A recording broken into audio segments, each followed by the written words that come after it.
Long ago, when God Rosha had not yet been reborn, there were three great races. From the very beginning, they were in constant conflict with each other. The planet was inhabited by the Balor, the rulers of the New World. These creatures resembled ancient dragons, whose bodies were covered with strong armor of glittering scales. Their neighbors were the fairies, who ruled the elemental world. They were strikingly different from the Balor: light skin and hair, long ears, and graceful wings. All this made them completely different. The last race were the fearsome demons, the rulers of the magical world. They were distinguished by devilish horns, as well as a tail and wings, which gave them a frightening appearance. The three ethnic groups were in constant conflict, attacking each other endlessly. The end result was that the world was plunged into chaos and turned into an endless sea of war. One day, the world was struck by an unimaginable tragedy, the name of which is the Schism. This enormous catastrophe turned all existence upside down, destroying the usual order of things. Then people decided to stop the war. In this way, they managed to put an end to the shedding of countless rivers of blood that threatened to destroy all life. In confirmation of this, an unbreakable treaty was concluded. To protect the long-awaited peace, a majestic city called Sedition was erected. Three powerful and strong races worked tirelessly here for peace and prosperity. Our heroine was one of them, the Twilight Dragon Chrysaruadaki. Among the Balor, the girl was distinguished by her enormous strength. She was the only daughter of the Twilight Dragon race. However, the big problem was that her race did not possess magic. Due to the lack of mana, Chrysaorua did not study sorcery properly. Every time, all her efforts were completely in vain. From birth, the heroine was small and in poor health. Her parents constantly spent money to provide her with treatment and support. By that time, the girl was deeply disappointed in herself. However, over time, she discovered her talent for medicine, and her abilities were recognized in Sedition. When Chrysaorua woke up, she froze in complete shock, not believing her eyes. Mechanically covering her naked body with a sheet, she opened her mouth in amazement, not knowing what to think. Beside her lay three naked men, fast asleep. Their quiet snores filled the room, creating an atmosphere of strange calm. The girl couldn't believe she was in such a situation.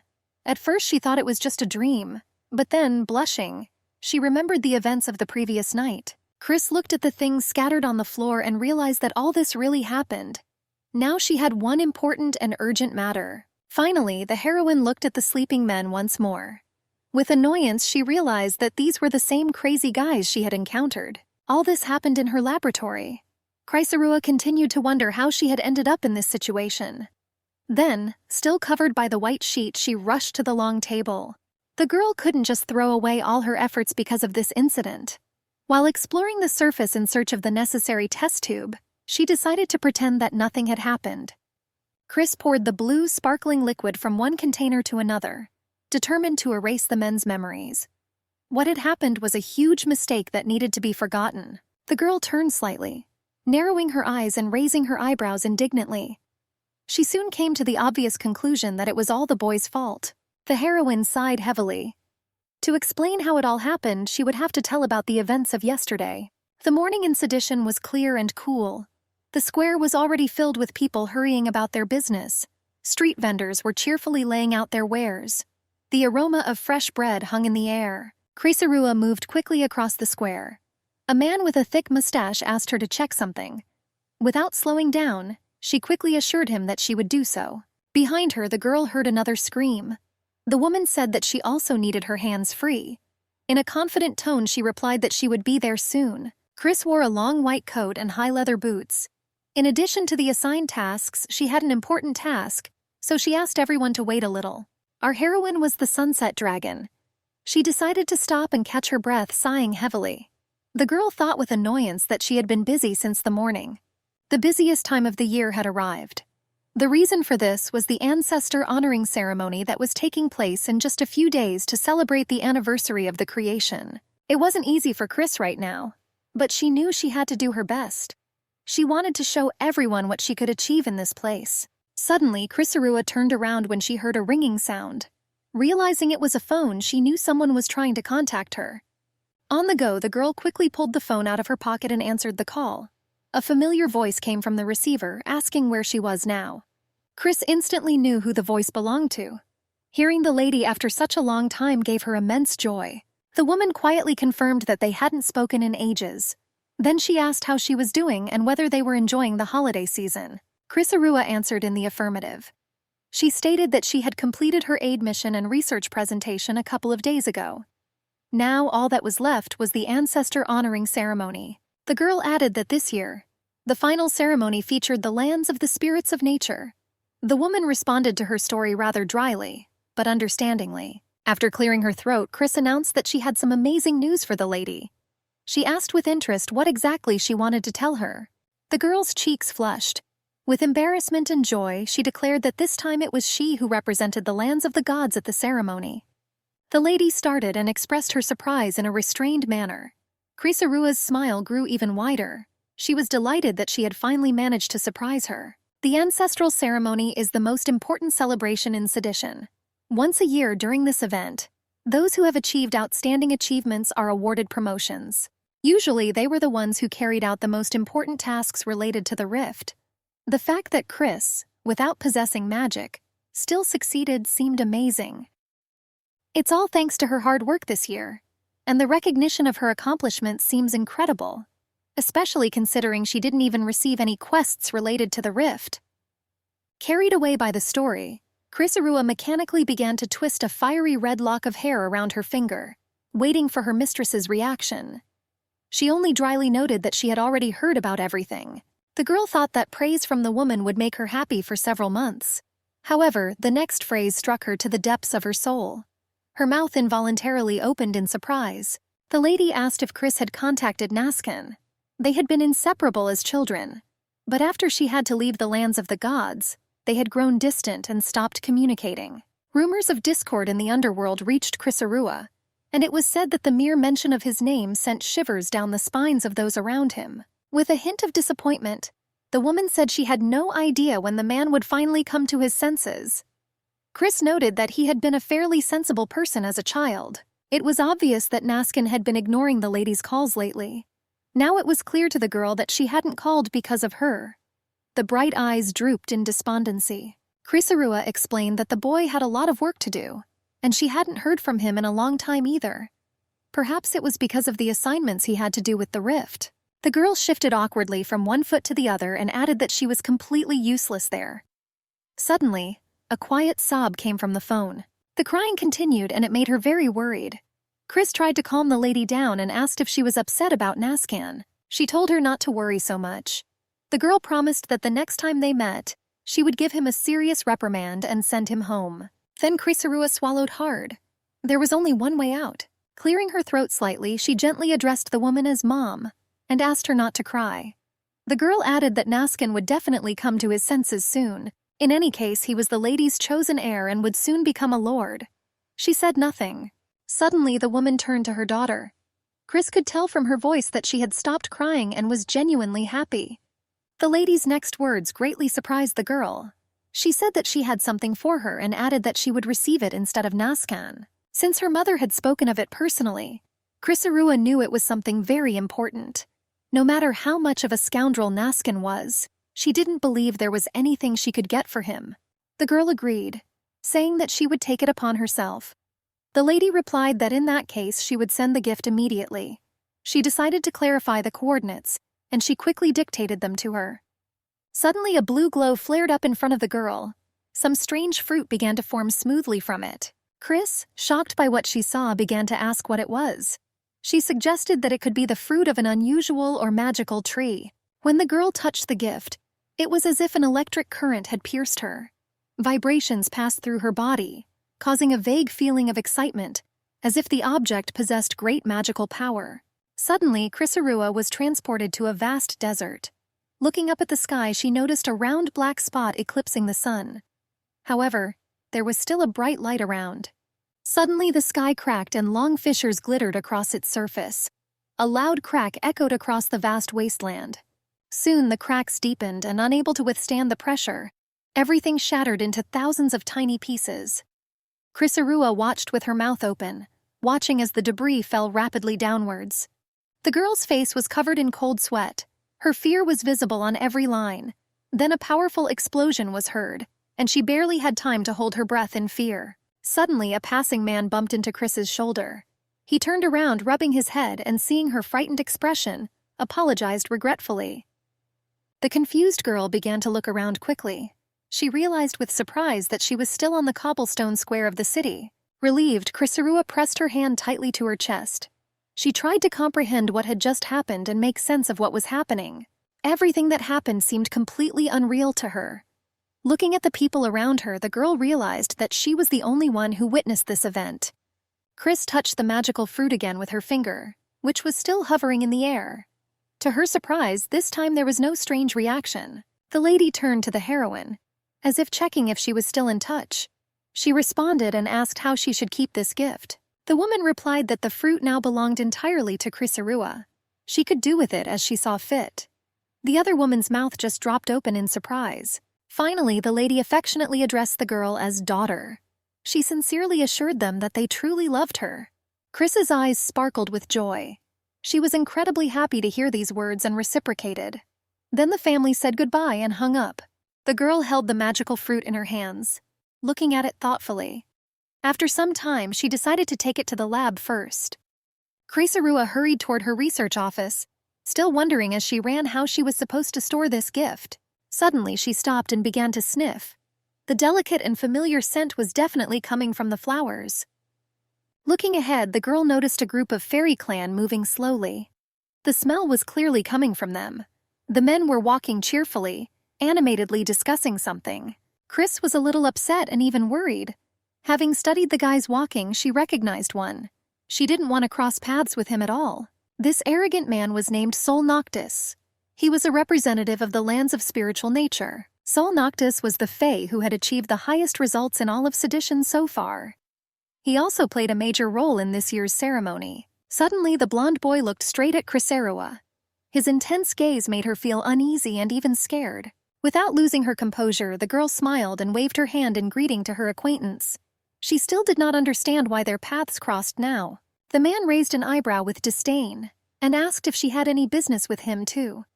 Trying to justify herself, Kris replied that she was just happy, and that was why she said hello. He put his hands together and asked her what made her happy to see him. In an awkward tone, she explained that after the ceremony, the boy had to return to the land of the nature spirits. So most likely they will not see each other again. After a short explanation, Kris offered to say goodbye and politely extended her hand to the interlocutor. Sol Noctis nodded, looking at the girl, understanding flickering in his eyes. He was about to extend his hand in return, but something stopped him.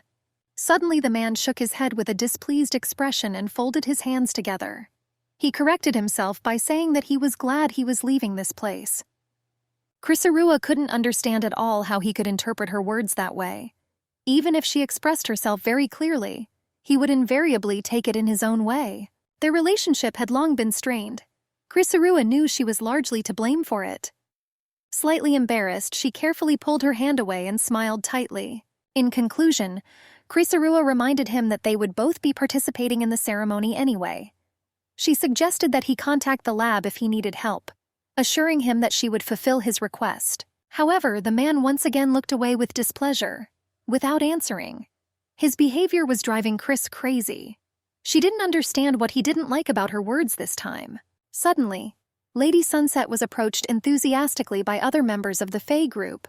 One of them asked for her help, and the other added that her previous cure had actually been effective. The boys noticeably improved Krisarua's mood. Smiling broadly, she happily agreed to help them and invited everyone to the lab when they had time. Not wanting to stay in this place any longer, the girl quickly said goodbye to everyone and ran away. Before she left, one of the guys told her to be careful. If Kris had lingered there for even a second, Sol Noctis would have certainly glared at her.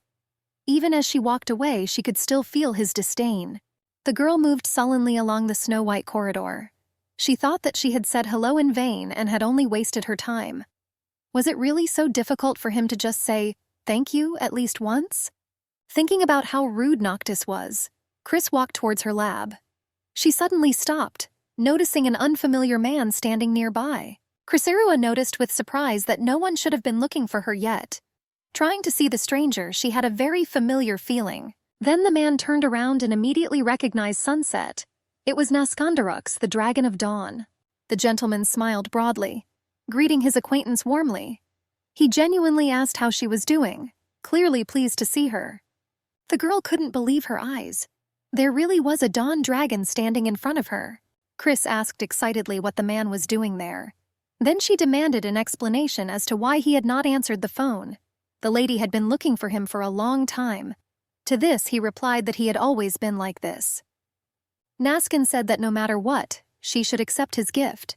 He noted that they had not had a drink together for a long time. Chris looked at the bottle in surprise and asked what it was. However, the girl's eyes suddenly sparkled.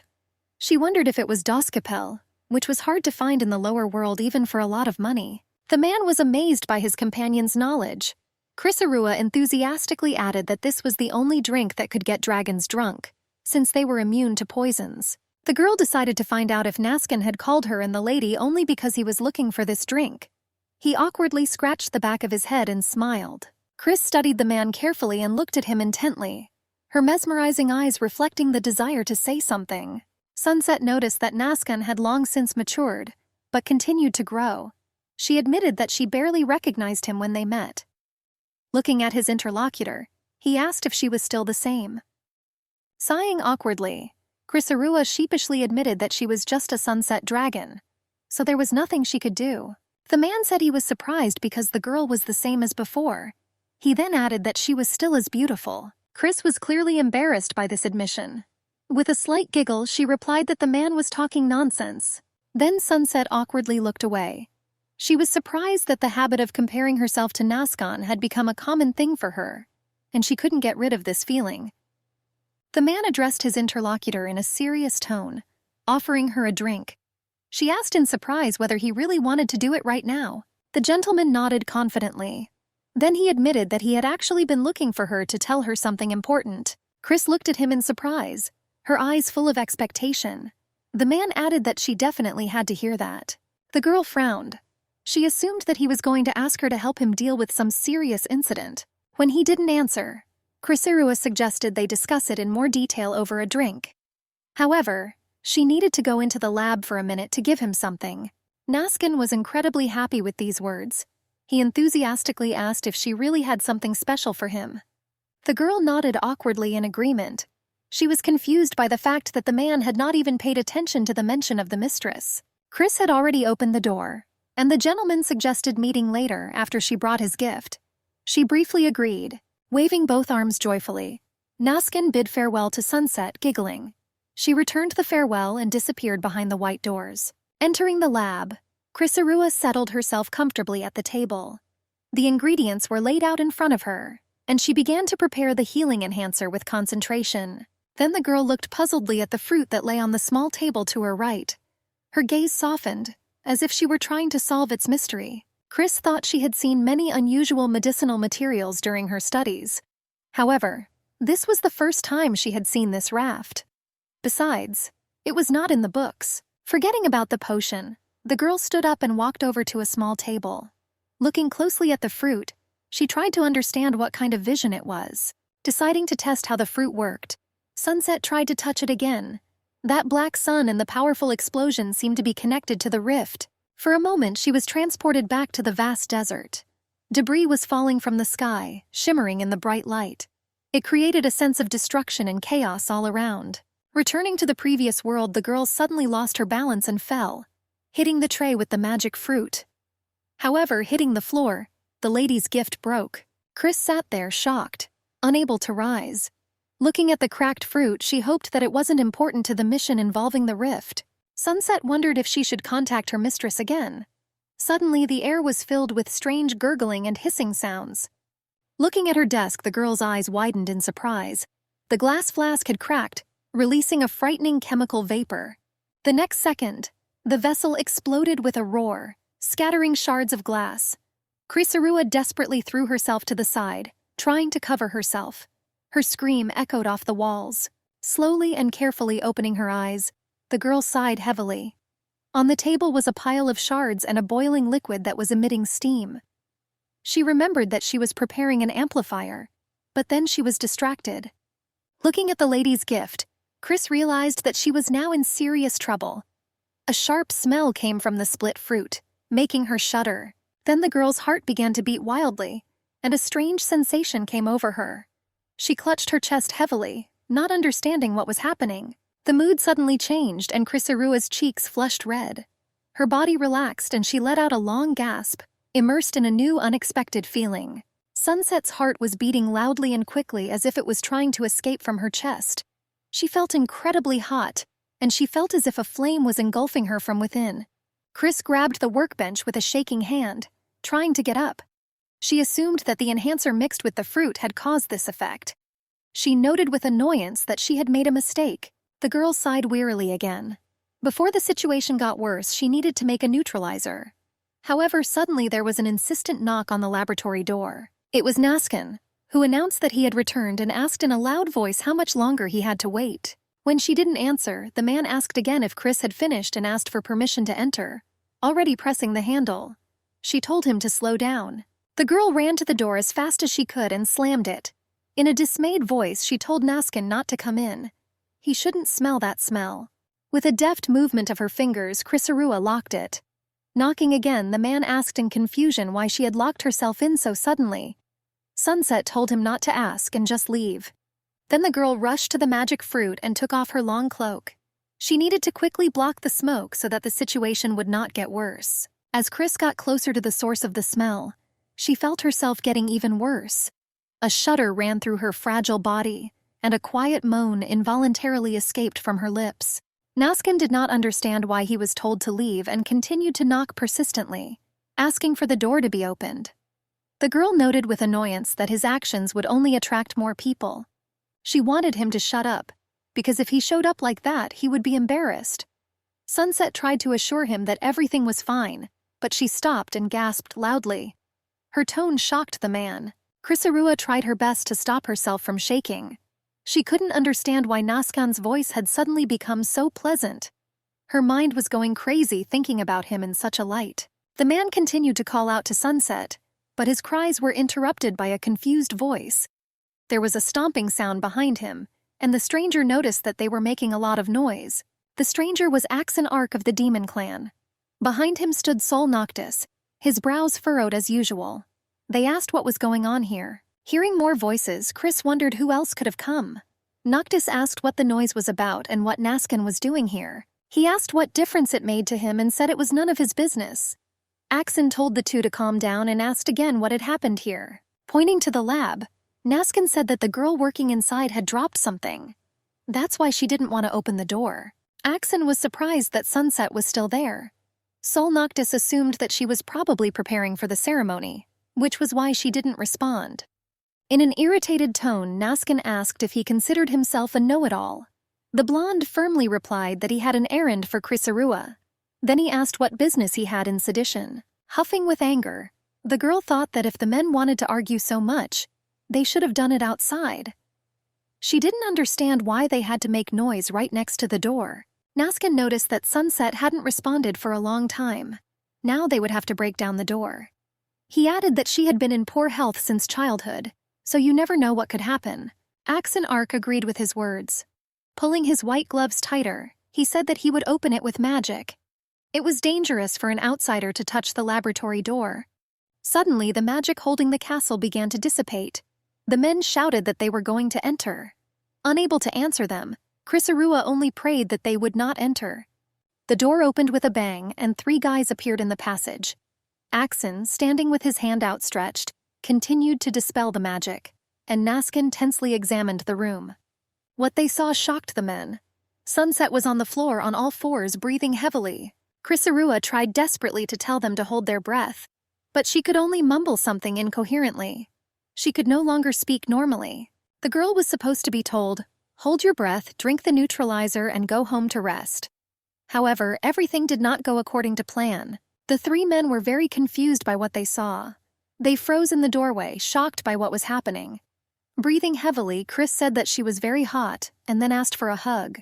A few seconds later, the excited boys began to shower the girl with compliments. Sol Noctis whispered passionately in her ear that her hair was as if dyed by the sun. He added that every time the sun disappeared behind the horizon, he thought of her. But alas, the sun was so high that his words of praise could not reach him. Gently embracing Sunset, the blonde said that kissing her was the highest honor. His words confused her to the point of madness, but at the same time brought her a sea of pleasure. Under the influence of the magical fruit, the men were like predators. They hugged and kissed Chrysaorua from all sides, excitedly whispering her name. Startled, the girl asked to listen.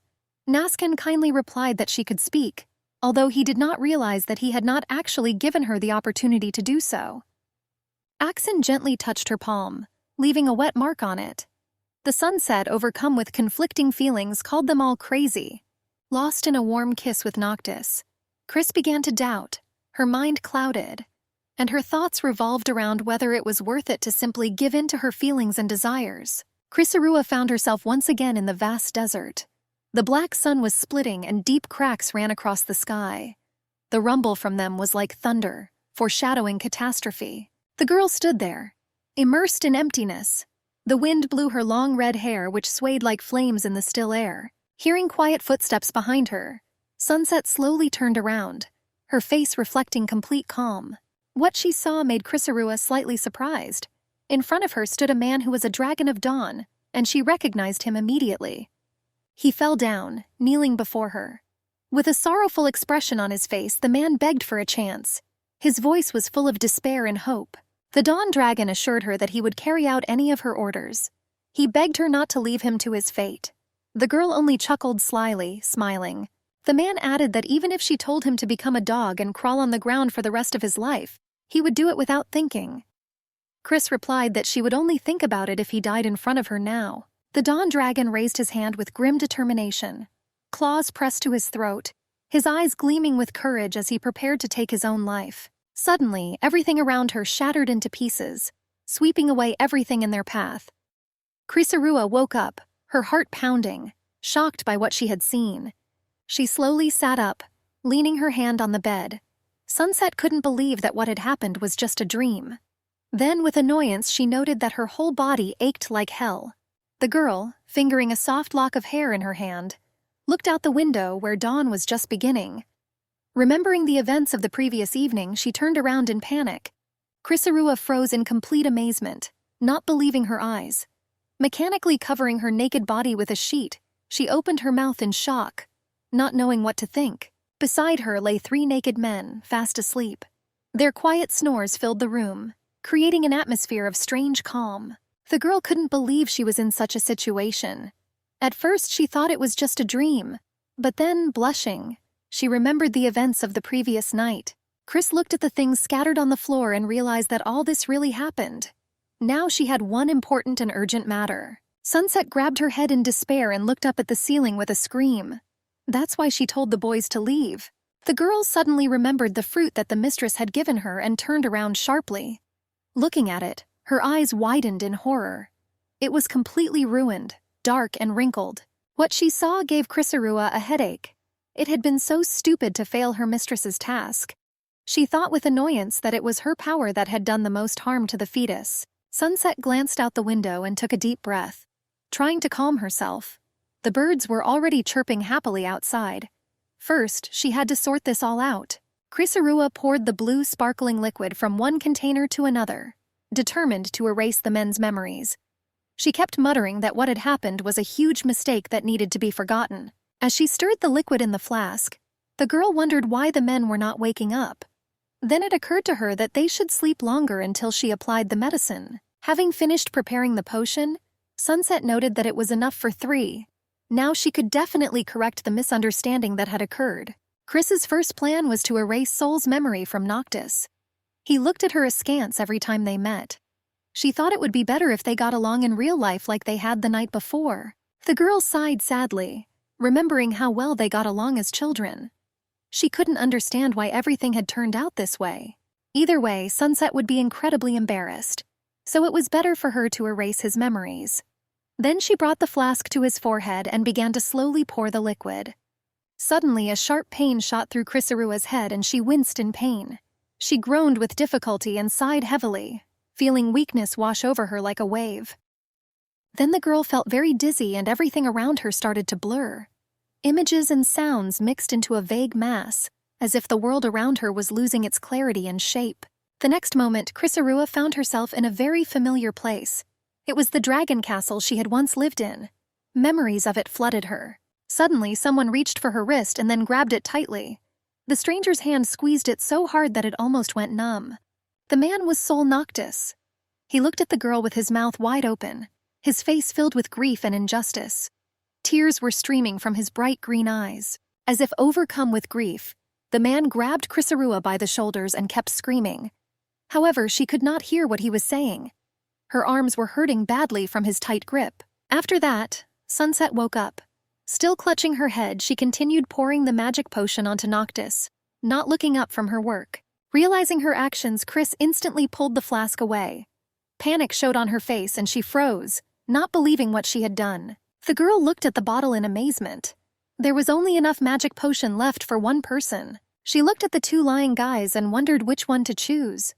Her anxious gaze continued to dart from one to the other, not knowing which one to stop at. Looking tensely at the snoring Naskan, Chrysaorua thought that there was nothing she could do. She would explain everything to him later, but for now she would use the rest of the potion on the demon.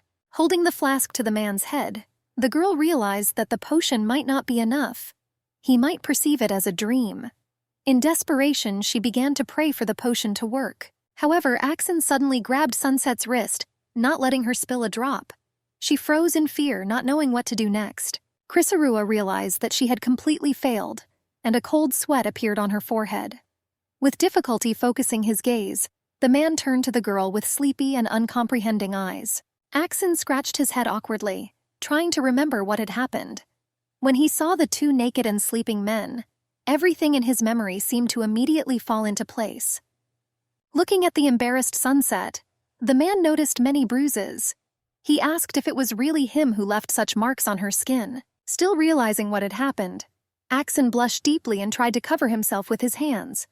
Sweat from embarrassment and excitement appeared on his face. The man muttered in shock that he definitely couldn't have done such a thing.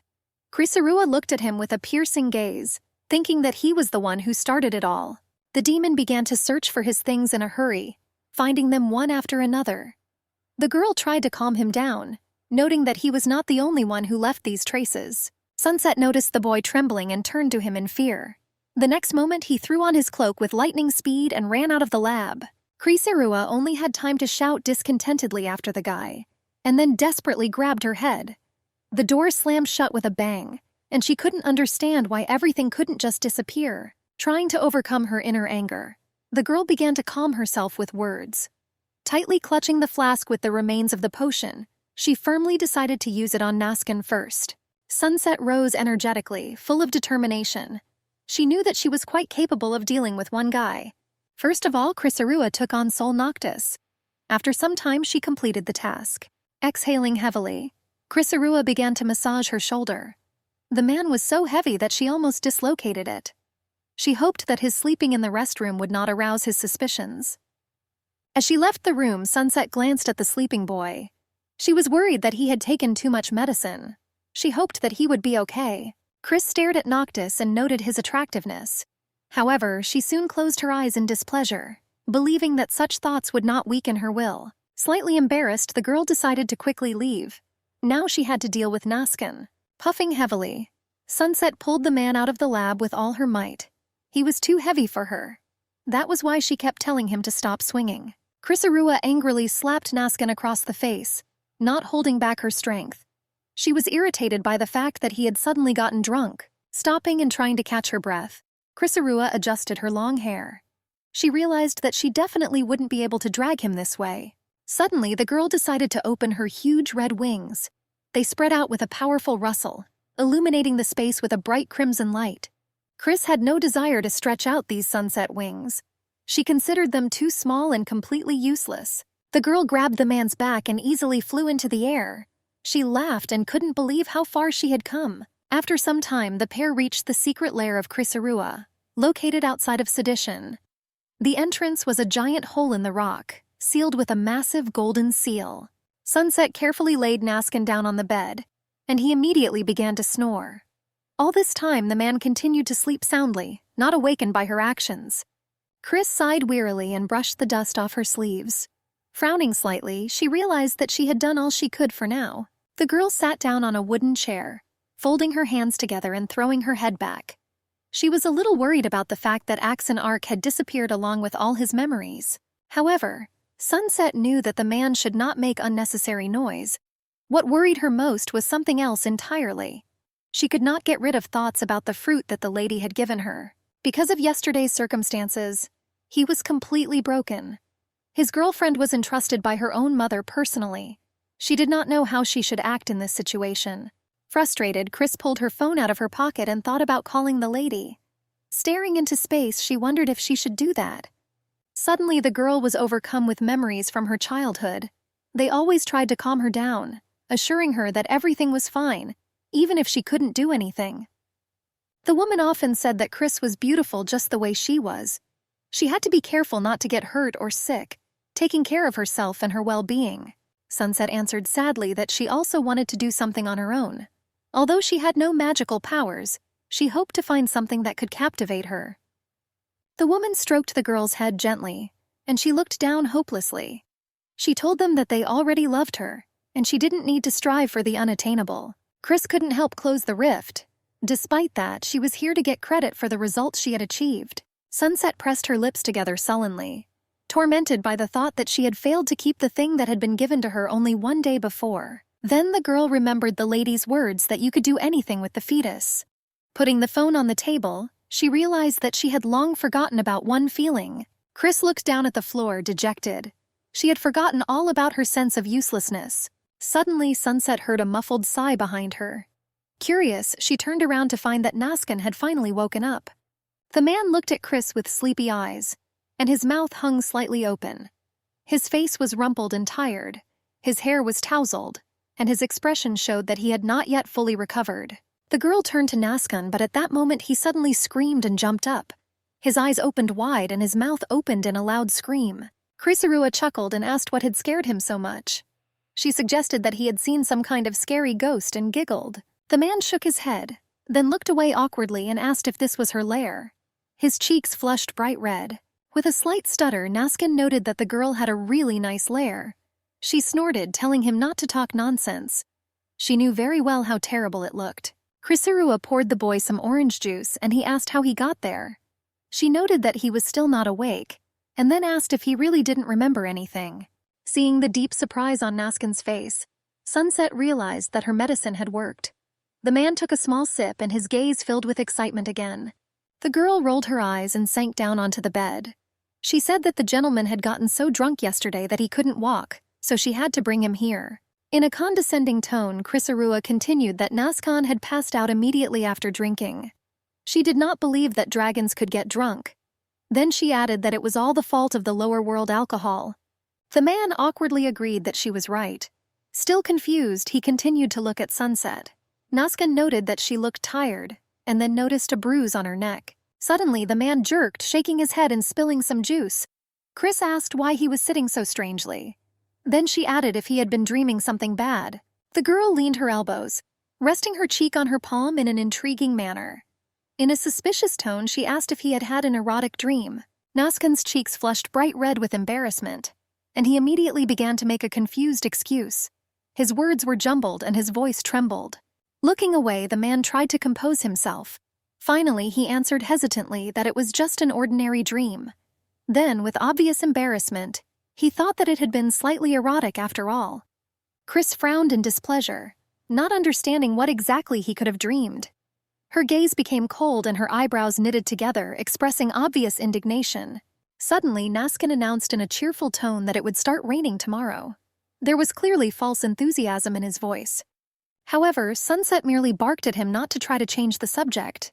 Then she asked suspiciously if he used his powers to predict the weather. Krisarua asked when Naskin would return to reality. He just chuckled nervously, scratching his face. The dawn dragons represented the light of hope.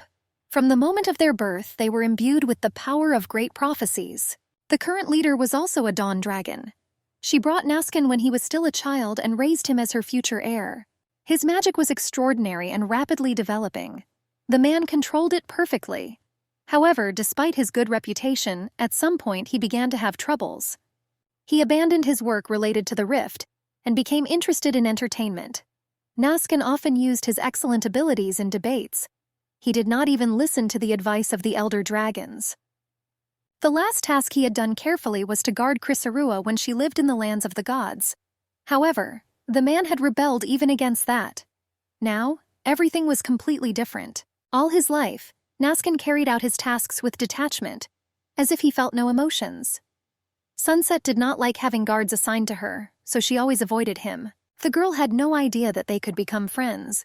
She noted that it was for the best for her to have such a precious friend. Chris looked at Naskin and asked if he could listen to her request. The man nodded, wondering why he couldn't listen to her. At the same time, he prayed that this wasn't a task from the mistress. Sunset asked calmly if he could perform the ceremony in her place. Not expecting such a question, the man spat out all the juice, staring at her in amazement. Naskin asked again if she had made a mistake in her words. The girl nodded confidently and added that since he had already imagined the lands of the gods on her, he could do it now. The man awkwardly stated that it was the work of Chrysaorua. Sunset, with a light laugh, noted that she wanted to brag about it yesterday when they were drinking. Naskin waved his hand and asked who the lady thought he was. He pointed out that she was mistaken in thinking that he would agree without hesitation. Chris clarified that it was her personal request. Upon hearing this, the man immediately declared that he would fulfill her request. He giggled and explained that the girl had seen him participate in the ceremony, which is why he trusted her. With an awkward grin, Sunset realized that Naskin only listened to her. That was why the lady decided to hand the fruit over to her. Standing up, she said that she had urgent business. Remembering something, Chrysaorua asked if the boy had a request for her. Clearing his throat, he replied that it was unimportant at the moment. Turning slightly, the girl noticed that he had been looking for her until the night. This meant that he definitely had something important. With an awkward chuckle, Naskin explained that he just wanted to have a drink together. As she was about to leave, Sunset gave him a suspicious look. The man thought that he had completely forgotten about it. Naskin looked down and addressed Chris delicately. But she didn't even listen to him. Her face suddenly flushed bright red and she hurried to the door. Having calmed down, the girl put her hope in the man, since there were only a few days left until the ceremony. Pointing her finger at him, she told him to clean up her lair, since everything had turned out this way. Naskin scratched his head awkwardly and couldn't refuse. However, Chris's next words made him freeze in surprise. She said that she was very happy to have such a friend. The girl heard only a dry uh-huh from the man's lips. Looking at him, she noticed that his expression reminded her of something. She wondered if she had seen this before in a man. Turning sharply, Chrysaorua hurried out of the room. She tried to push such useless thoughts away. Only Naskin remained in the room, his face drooping with grief. His eyes were dull, his forehead wrinkled, and his lips pressed together. His gaze was empty, as if he was struggling with unspoken pain. It was raining outside. The drops were quietly tapping on the glass, creating an atmosphere of melancholy.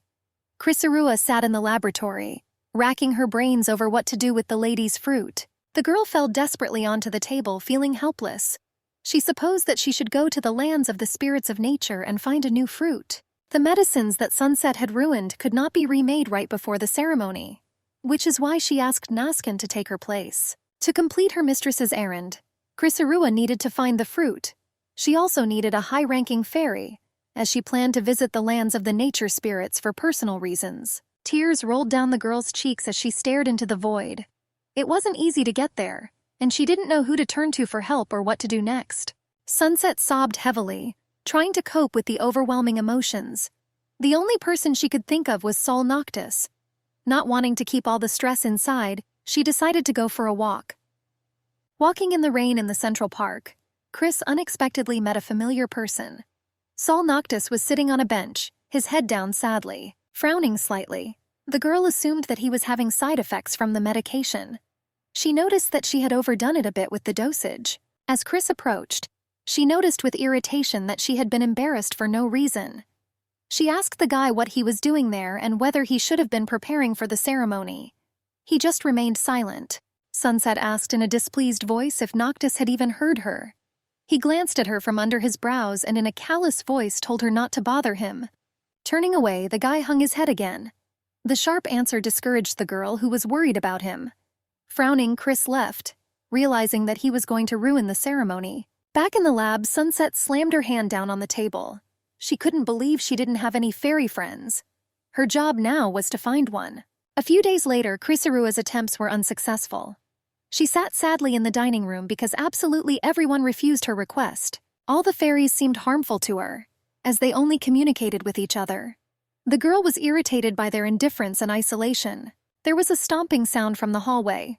A group of men were discussing the upcoming ceremony and did not believe that Sol Noctis could introduce them. One of them suggested that he would definitely ruin the ceremony. One statement caught Sunset's attention. The long-haired boy said that nothing more could be expected from the representative of the Dry Branch. The fairies were divided according to the level of their magical abilities. Among them, the representatives of the Dry Branch occupied the lowest rank. It was determined only once and therefore could not be changed. Chrysaorua knew of only one fairy who had left Dry Branch through hard work. No one else had ever done it. She thought that perhaps the Dusk Dragons, born in the lands of the spirits of nature, became Dry Branches. Although there was a significant difference between the lands of the gods and the spirits of nature, the group of boys continued to discuss Noctis heatedly, noting that he had not prepared for the ceremony at all. However, seeing his menacing face every day, they preferred not to interfere. The men said that such a person did not fit into sedition. Feeling unwell, Chris tried to get up from the table. When she got up, she could barely stand on her feet due to severe dizziness. The girl assumed she was simply overworked. She had always been warned about her poor health. Suddenly, she staggered and covered her mouth, trying to hold back a wave of nausea. With a thud, Chrysaorua leaned her elbows on the table. All the boys in the group turned around, looking at her in confusion, not knowing how to react. One of them asked why Miss Sunset was there. Then he changed the subject, talking about something incomprehensible and some guy from the demons. The girl didn't understand what he meant, because just a minute ago they were all cursing at the Dry Branch. Not wanting to stay in this place, she decided to go to the laboratory. Turning around, Chris was surprised to the depths of her soul. Axon Arc, a representative of the demon clan, entered the room. The girl covered her mouth with her hands again, not understanding why she suddenly felt so sick. Waves of nausea rolled over her, and she tried to figure out what was happening. The disgruntled fairy began to shout that the demon should not have been there. He added that even Lady Sunset vomited at the sight of his face. Confused, Chrysaorua tried to explain that this was not the case, but she failed. The men continued to complain about the presence of demons in Sedithian.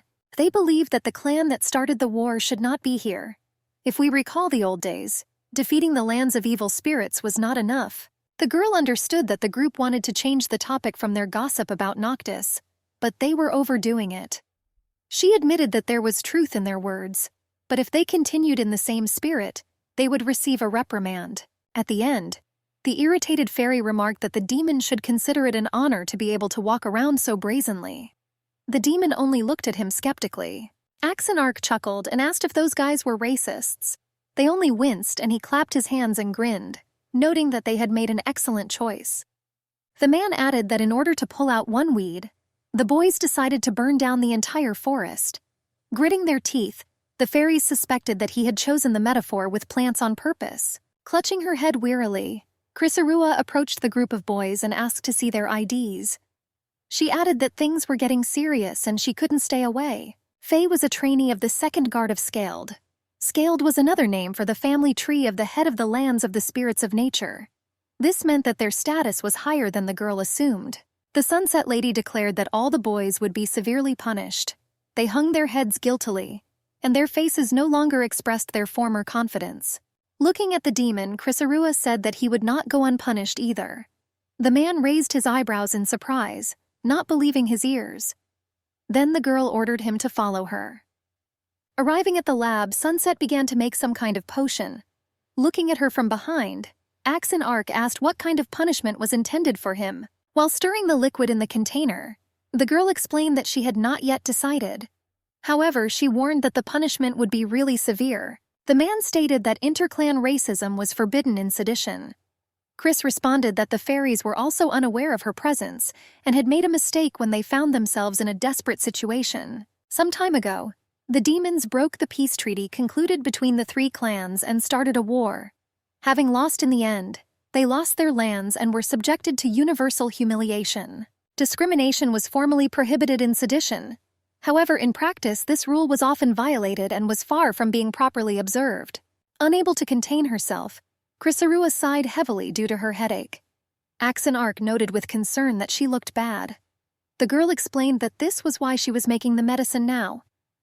The Sunset Woman explained that she had gone to rest, but suddenly everything inside her had turned upside down. She sincerely did not understand why she was being subjected to such torture. The man thought for a moment. Axon Ark looked thoughtfully at Chris and suggested that he had given birth to life in her. She, hearing this, froze in surprise, as if she could not believe her ears. With a disgruntled snort, Dusk noted that the Dusk Dragons were unable to give birth. The demon asked if it was congenital sterility.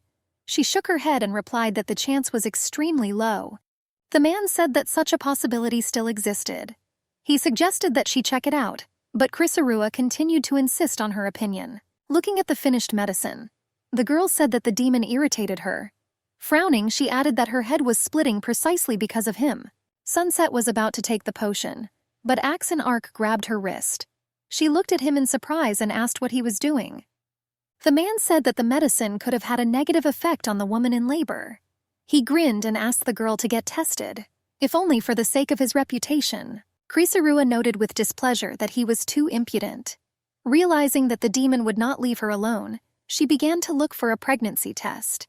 He only smiled contentedly. Having found the necessary object, Sunset looked at it skeptically and excitedly. She needed to direct her magical energy into it, and then the result would be visible. After channeling a little mana, the crystal ball began to sparkle. Around it, one golden ring and one fuzzy ring appeared. Two lines formed, indicating that two energies were resonating in the body. The couple looked at the ball carefully and came to the conclusion that Chrysarua was pregnant. She frowned thoughtfully. In a calm tone, the girl said that in any case it didn't matter now. She added that she wanted to say something to the man. He was all ears. Sunset pointed at the torn-down door in a nasty tone and ordered Axon to compensate for the broken hinges. Smiling awkwardly, he assured her that he would compensate for everything. After searching his pockets, the man said that he did not have any suitable currency at the moment. He added that he only had precious stones. The girl immediately agreed. Suddenly, Chrysarua's eyes lit up with delight. Axon Ark pulled out the inserent diamond ring. She couldn't understand how he had managed to get hold of a stone that suited her taste perfectly. Realizing what was happening, Sunset pulled her hand back in a flash. She asked indignantly what he was doing. Smiling broadly, the demon said that he was simply handing her a stone. Chris angrily replied that he should have just given the stone back. She asked why he had put it on his ring finger. Axon Ark noted that if dragons had a child, it had a birth name. Sunset frowned and glared at him, stating firmly that the child would not have that. The man thought for a moment and tensed slightly. Then he suggested giving the child a postnatal name. The girl looked at him with disdain. Chrysarua, folding her hands in displeasure, asked why he was so upset about the matter. She added, with obvious irritation, that it was not he who had conceived the child. Axon Ark smiled and noted with a hint of irony that it was not exactly known. However, in his opinion, he was the one responsible for the unborn child. Axon added that if he hadn't broken down the door, none of this would have happened. The girl sighed and noted that ideally they should investigate everything in detail, because his paternity is only a possibility. Chrysarua asked if he realized the enormous energy needed to birth a dragon. She pointed out that a dusk dragon like herself did not have enough of it. Sunset grimly noted that even if she managed to give birth, nothing good would come of it. However, Axon, as if not listening, asked whether she would give the child a name if she still wanted to. The girl decided to end this conversation, because in any case she was not going to give birth. At the moment she had a lot to do, so she did not want to worry about it. After a short silence, the man declared that Mrs. Chrysarua had wounded his soul. She looked at him in bewilderment, her eyes expressing complete incomprehension and slight confusion. Unbuttoning the button, the demon said that Sunset had seduced him that day. He asked if she was going to use him and then just throw him away. The demon added ironically, was it possible that the girl had been disappointed in him on the first try? Suddenly her cheeks flushed, and in a trembling voice she asked when she had seduced him. Enthusiastically unbuttoning his shirt, Axon Ark approached Chrysarua closely. He stated that she had used not only words that evening, but also rather seductive actions. The girl's face was distorted with confusion and panic. Calling the demon crazy, she asked when she had taken his clothes off. Anxiously trying to remember, she began to think she was crazy. The man spoke kindly to Chrysaorua again. He informed her that she needed high-level magic to give birth, and suggested that it could be supplemented with someone else's. Chrysaorua stammered that she wasn't sure, her eyes full of worry staring at him. Axon Ark, looking at Sunset closely, offered to check it out with him. He noted that he understood how pregnancy could affect her health.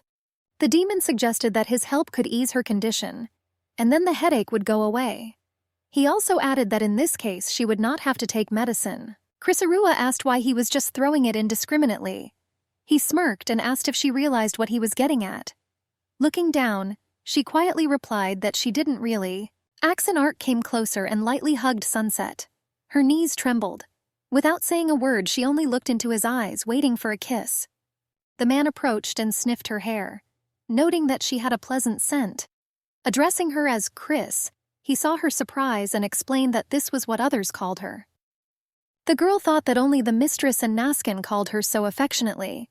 Breathing heavily, she reported that the demon continued to brazenly cross the line. Sunset grabbed his neck tightly. Axon Ark, addressing her politely, asked if the services he had rendered were still not enough. Completely surrendered to her feelings, Chrysaorua told him to call her whatever he wanted. Then the couple reunited in a deep kiss, as if they were one. Mana filled the girl and the headache gradually receded. If she really managed to accumulate enough mana this way, perhaps even the dragons of the sunset would be able to bear children. In a dream, Chrysaorua saw a man who said that even if the sun did not set in the middle of summer, or did not rise above the earth in winter, it would be in her power. In the end, the stranger clearly said that the girl was made for love. These words were the most sensual and pleasant that she had ever heard. The man ran, breathing heavily, his breath ragged and hoarse. Blood trickled from his mouth, staining his lips and chin, giving his movements a special tension and fear. Axon Ark ran away desperately, his face and body distorted with fear. A wooden arrow protruded from his back, increasing his torment and making his movements even more abrupt and chaotic. A huge group of Fae chased after him, shouting loudly as they went. Their commander turned to the Skeld Guard and ordered them to prepare their spears. The strong, long-haired warrior swung his arm and, gathering all his strength, threw the spear. His movement was powerful and precise. The spear, sparkling, flew swiftly towards the target. Although Axon Ark ran with all his might, the weapon was faster.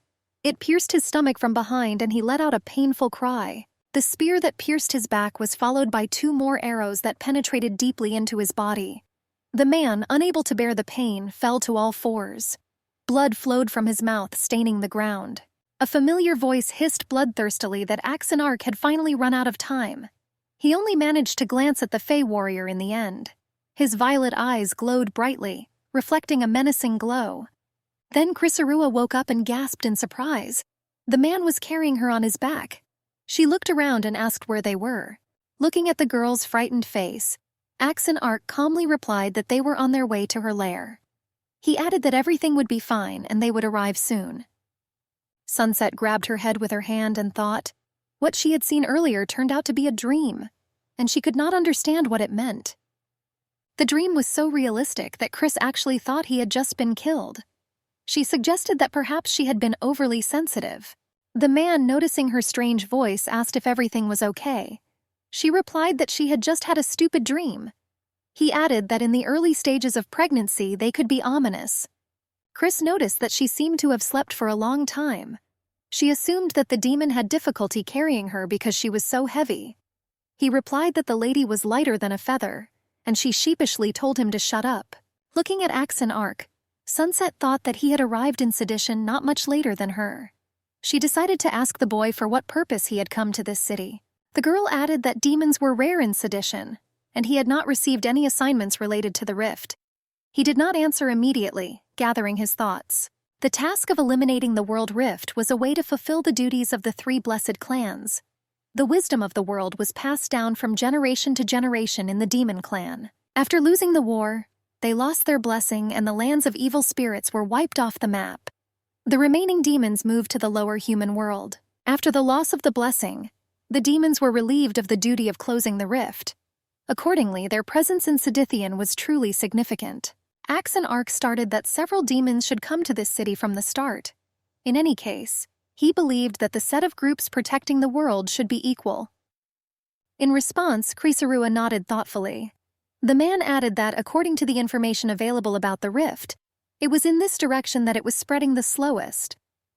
Stopping, Axon grimly informed them that the underworld was the last place they were allowed to stay. If the rift reached here, they would have to deal with it. This wasn't the kind of work that could be done with the help of dragons or fairies. Sunset thought sadly that she had never been sent on a mission involving the rift either. Even presenting her lands at the ceremony was not something important to her. Moreover, the lady often tried to spoil the tasks entrusted to her in every possible way. Resting her head on the man's shoulder, Chris said that he too lived with passion, and it was wonderful. In a joyful voice, Axon Ark asked her to praise him again. The girl asked him why he needed her compliments. She added that he should receive them better from his lord. The man replied that he had no more important matters to attend to at the moment. The main rule was that if you do all your family duties first, the rest will be perfect.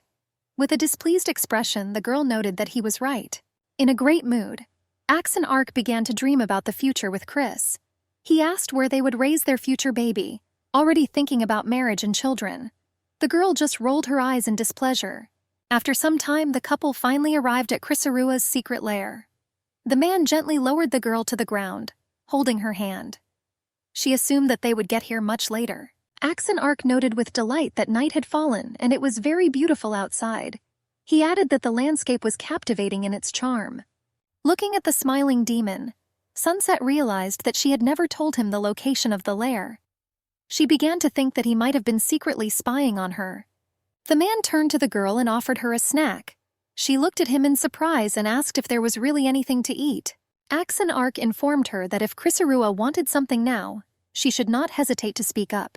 Standing at the entrance to the lair, he solemnly announced that she was pregnant. Suddenly, a loud stomp was heard, and the atmosphere became ominous. Naskin came out of the darkness, hearing the demon's words. His eyes were burning with fury, reflecting uncontrollable anger, and there was a threat in his gaze. A cold sweat appeared on Sunset's face, and in a trembling voice she asked when the man had managed to get here. They had known each other since childhood, but she had never seen such a reaction to a person before. An enraged Naskin turned to the girl and asked who the guy who came with her was. She noted with relief that his memories had definitely been erased. Krisarua exchanged a glance with Axon Ark. She tried to convey a hint in her gaze that he should act as if they were strangers. The boy's smile clearly expressed his full understanding of the situation. It seemed that he had grasped the whole meaning of the hint without words. Seeing Axon's smiling face, Naskin's anger flared up again. That smug grin only made him more irritated. Sunset assumed his reaction was due to his childhood encounters with demons that attacked her. She felt like a war might break out between them. When Krisarua didn't respond, the man turned his gaze to the demon. With fury flashing in his golden eyes, he demanded to know who he was. The dark-skinned guy calmly gave his real name and mentioned that he was from the second lab. His expression remained completely unperturbed. Naskin confidently and menacingly began to approach Axon Ark. His steps were heavy, as if he intended to sweep away everything in his path. In a menacing voice, he demanded an explanation. Chris smiled uneasily, realizing that the conversation was heading in a dangerous direction. She realized that if it was not stopped, there could be big problems. The girl decided to take action and first turned to the demon. However, he made a fatal mistake by calling her Mistress Chris. Naskin exploded in rage, calling Axon Ark a devil's spawn. His eyes blazed with madness and his voice cut through the tense silence like it was tearing the air apart. The man coldly demanded that the boy repeat his words. Zakatnitsa was overcome with horror, feeling the atmosphere become tense. At that moment, it became clear that the situation was completely out of control. Clenching his fists, Naskin asked where this guy had the courage to address Lady Krisarua as if they were close. The girl felt goosebumps run across her skin. Holding her breath, Sunset spoke tensely to the demon, ordering him to return home. She promised that she would explain everything to the man herself. Chris confidently said that even if Axon Ark spoke to him, there would definitely be no dialogue. The guy grinned and wished the lady to be careful. Naskin snorted in irritation and looked away. Sunset gently touched his torso, inviting him into her lair, as this was no place for serious conversation. The girl suddenly felt a wave of nausea and tried to pronounce the man's name, but her voice wavered. Exhausted, she leaned against him, searching for support. Her breathing was ragged, her legs were buckling. Naskin asked with concern in his voice if Chrysarua was really pregnant. She looked down and sighed slightly, then nodded softly, confirming his words. Not believing his ears, the man asked her several times if she was really going to have a baby. With a slight irritation in her voice, Chris confirmed that it was. Her words sounded confident and final. Then Naskin began to ask if she had become pregnant from that demon. The girl, clutching her head tiredly, closed her eyes, as if trying to cope with the growing tension. Sunset screamed sharply, answering that she did not know, and her voice trembled with despair. Seeing the man's surprised eyes, she repeated the answer even louder, emphasizing her confusion. With a hopeless expression on his face, he began asking stupid questions, asking why she hadn't told him about it. Chris tried to stop him, but he continued to mumble, not stopping. Naskin suddenly grabbed the girl by the shoulders, continuing to pester her with questions. His eyes were blazing with worry. He asked how she felt, constantly talking about the gigantic strain on her body. The man sighed, gently lifting Chrysarua into his arms. She didn't object but simply lowered her eyes tiredly, allowing him to hold her carefully. As she walked inside, Sunset kept her eyes on the night sky. She wondered if this was really that important to Naskin. Her mind was filled with doubts and thoughts. Naskin quickly put Chris to bed, carefully covering her with a white blanket. He then decided to ask if their mistress knew about the situation. The girl shook her head, explaining that the woman would be very upset. She silently thought about how she would not be able to tell about the incident with the 3 men and the subsequent pregnancy. The lady's reaction immediately popped into her head. Referring to the fairies, she couldn't believe how these scoundrels dared to cross the line. Covering her face with her hand in alarm, she asked who dared to touch Chrysarua. If the woman had learned of the demon's complicity, she would have concluded that the underworld needed to be wiped off the map. Before that, she had naively thought that demons only communicated with each other, not having dealings with others. If the lady heard about a third party in the incident, she would be furious. Chrysarua thought that was exactly what would happen if she found out about what had happened. Unable to calm down completely, Naskin continued to pour out angry words about the father of the girl's child. She looked at him with frightened, worried eyes. Swallowing hard, Sunset quietly asked the man to calm down. He frowned and asked bitterly how he could remain calm when she had almost died. The statement that Chrysarua could die left her in shock. Meeting her stunned gaze, Naskin anxiously explained that it took a huge amount of mana to create the child. The man exhaled heavily and added that the girl was no ordinary dragon. He explained that it was her pregnancy that was the cause of her severe dizziness and nausea. He looked down and asked if that was why she had asked for help with the ceremony. Naskin clenched his fists and said that if Chris was really having a baby, it was a miracle she was still standing. The man realized that being so busy with research and other things, Sunset was unable to eat properly. In addition, her child was now very weak. Feeling deeply guilty, the girl shyly pulled the blanket even tighter around her. Awkwardly, almost in a whisper, she explained that she truly hadn't realized how powerful the mana was. Naskin said that Chrysarua was a dusk dragon, and she didn't get close to anyone. No one knew that such a situation could happen. He tiredly ran his hand over his forehead, ruffling his hair. The man sighed heavily and noted that Sunset had had to shake off the symptoms when they first appeared. He asked how long she had been pregnant.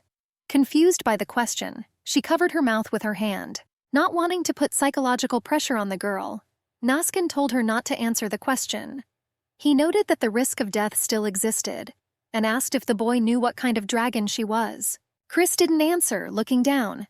The man frowned murderously and declared that this scoundrel was now the enemy of all dragons. The man did not know who he was, but he promised her to turn the lower world, the lands of the spirits of nature and the lands of the gods, upside down. He swore to find him and tear him to shreds. The girl looked at the man in confusion, realizing that he was the criminal. Her eyes, full of hopelessness, met his passionate gaze. Sunset now understood why the lady and the other dragons had asked if she had a lover.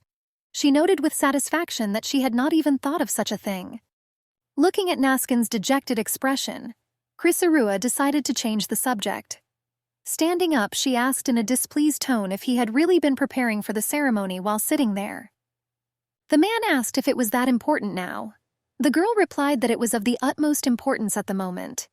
Ignoring her words, he raised his head and declared that he had decided something. Sunset asked warily what exactly was being discussed.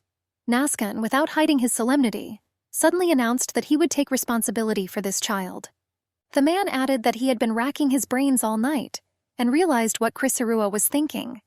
He believed that she was choosing with whom to share this honor. The girl wondered how far he had gone in his thoughts. Dragons usually had a child alone. The reason was that they formed the womb by absorbing other tribes. That is why they did not want to share such an honor with others. Because of this, dragons often had only one mother. In special cases, some chose a partner. But this happened very rarely. Chris suggested that perhaps they thought that by getting close to someone who didn't know about the condition and getting pregnant, they could get rid of them. It was a way to avoid the consequences. Suddenly, Naskin looked warmly at Sunset. He asked if she remembered their first meeting. She asked warily what he meant. The man said that the girl had been weak since childhood. Therefore, the lady, concerned about this, ordered him to look after her. She asked, puzzled, what time he was talking about. Naskin reminded her that there had been a protracted war with the demons back then. And Chris thought about it. She had almost died at their hands several times during those times. He had really been through a lot and suffered a lot, protecting her. The man had been quite harsh at the time, but now he had become softer. Looking closely at the girl, he noted that although they were the same age when they first met, he had thought she was much younger. Naskin thought that Sunset could die from his touch alone. These were the thoughts he had then. He lived only for her and protected her so that no one could harm her. The man noticed that the current situation was not much different from the previous one. Suddenly blushing, the girl did not understand why his gaze had been so shy since the morning. Naskin spoke softly to Krisarua, gently touching her smooth palm. He asked if it would be hard for her if her mana was insufficient. Looking Sunset straight in the eyes, the boy noted that she knew everything. He was sure of it from the very beginning. Chris could only listen to his words, stunned. The man said he would help her replenish her mana and find a partner, confident in his choice. She tried to scold him, adding that he was not interested in the affairs of the gods and was only having fun. Naskin wondered in surprise if that was a problem. Sunset nodded confidently. She asked when he was going to come to his senses, since the lady was very worried about him. The boy couldn't help but chuckle and say that it didn't bother him at all. Krisarua was stunned, not understanding how this had happened, and tried to scold him again, but he interrupted her. Sunset stared at the man's slightly exposed collarbones, her gaze focused. He grinned and turned to her with a promise that there would be no more problems. With a sparkle in his eyes, Naskin added that he would help completely forget this unknown scum. His face showed courage, as if he was ready to fight any difficulties for the sake of his dear Chris. Then the man turned to the girl. He said that if she did not object, she would consider this child hers. His voice was full of determination and care, which emphasized the seriousness of his intentions. Sunset was silent for a few seconds, deep in thought. She looked down as if searching for an answer, and her eyes were lost in the half-tones. Raising her head uncertainly, Krisarua wondered if it would have been better to get rid of the child if he was a threat to her life. The thought tormented her, and she struggled with her own fears and doubts. Naskin asked in a serious tone if the girl really wanted this. Krisarua was lost in thought again, her thoughts becoming even darker and more confused. If she had a child, mana absorption or selection of a partner with better qualities would become the norm. However, even if she searched thoroughly, the probability of failure was still high. After some time of reflection, the girl said that she did not want to get rid of the child. The man suggested the option of selection, but she replied that she needed to think more. Nodding in approval, Naskin decided to ask if he needed to conduct the ceremony properly first. Krisarua, hesitating a bit, replied that yes, it was necessary. Rising to his feet, the man declared that he would then prepare himself thoroughly, as Sunset had desired. He offered her something to eat, noting that he would look for it on the way. The girl frowned slightly and asked him to stop and wait. She added that she had an important question for him. Sunset clutched the blanket tightly as if seeking support in it. She cleared her throat, gathering her thoughts. Krisarua asked if she could gain his mana, if she could use the power of the dawn dragons like he did. She wondered if she could even feel that incredible power for a moment. Looking at Chris closely, Naskin asked why she needed it if she had him. She responded a little indignantly, asking how he could command the powers of the Dawn Dragons so easily. The man added that he had promised, and asked if there was anything else she had failed to do. After thinking for a moment, he said that her theory had a right to exist. Chris was shocked and did not immediately believe his words. She froze in place, clearly doubting their veracity, and tried to comprehend what she heard. Naskin explained that mana had a certain flow. If it was not suitable for the body, serious problems could occur. An error in this process could lead to death. Smiling, the man told her to contact him if the girl needed a fortune. He added that he was always happy to help with any question. They said goodbye warmly, waving to each other. Naskin nodded slightly and headed towards the exit, leaving the girl lost in thought. Chrysarua looked down, puzzled. If she had seen the future by borrowing the power of the Dawn Dragons, then things were about to get a lot more complicated. The problem was that the future they saw could not be changed. Sunset recalled disturbing memories that made her even more anxious. The day of the festival had arrived, which meant that the ancestor worship ceremony was about to take place. The buildings in the center were decorated with brightly colored flags fluttering in the wind. The celebration had already begun, but Chrysarua did not even remember her last days. She moved tiredly along the street. Her steps were slow and heavy. There were more rift-related quests this year, which explained why there were far fewer people this time than last. The ceremony was the first of the festival, and then all that was left was to eat and have fun. The girl enthusiastically promised herself that today she would definitely rest and enjoy the holiday. Suddenly, Sunset heard familiar voices behind her. A group of guys greeted her in a friendly manner. Turning around, Chris realized that they were skilled trainees, aspiring to become guards. She noticed that they were awkward and looked a little embarrassed. One of them, standing in the middle, asked if they could discuss a recent incident. Smiling awkwardly, the girl was surprised that they got straight to the point. When they met again, Chrysarua realized that they were very young fairies. Even a minor punishment could affect their fates and become a great burden. If they are deemed useless and cut off as useless branches, they will not be able to receive the blessing of their parent tree and will be discarded. This is something no fae would want to understand. Since that was the case, Sunset thought the boys could do her a small favor. She crossed her hands angrily and asked if they would think about their actions. They nodded guiltily. The girl frowned and said that this time she would turn a blind eye to what had happened. Then she decided to warn that next time she would not be so lenient. With tears in their eyes, the group of boys began to thank the lady. In a serious tone, she suddenly turned to them and asked if they could accompany her to the land of the spirits of nature. This request greatly surprised them. One of them explained that it was impossible since they were interns. He asked if she had looked at their IDs that time. Chris thought with annoyance that it wasn't a refusal, and they really couldn't help. However, in reality, she didn't have high expectations to begin with. After thinking for a moment, the girl asked if they would be able to support someone if she ever asked them to take sides. They nodded confidently in response. Sunset decided to be more specific and asked if it would be like that even with a demon. The boys, their mouths slightly open, decided to consult. A group of fairies began a conversation, assuming that the lady was trying to reconcile them. They were all irritated by Axe and Arc, but none wanted to return to the old parent tree. Sunset clasped her hands together and noted that she had heard everything. If anyone found out about their misdeed, they would be punished in the lands of the nature spirits.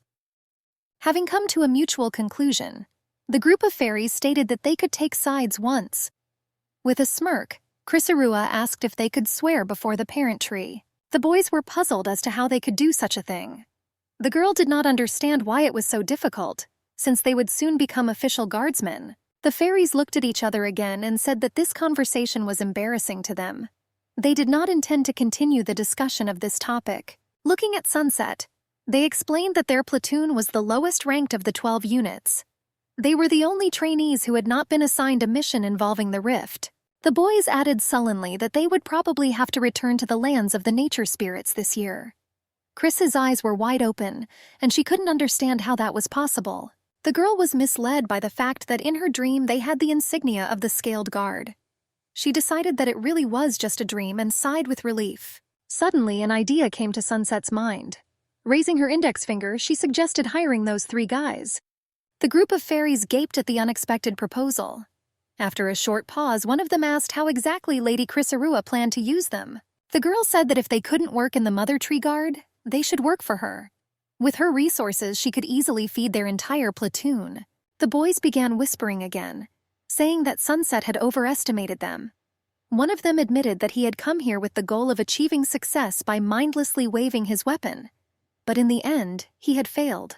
The group of fairies gradually became more and more interested in the offer, wanting to receive a steady salary.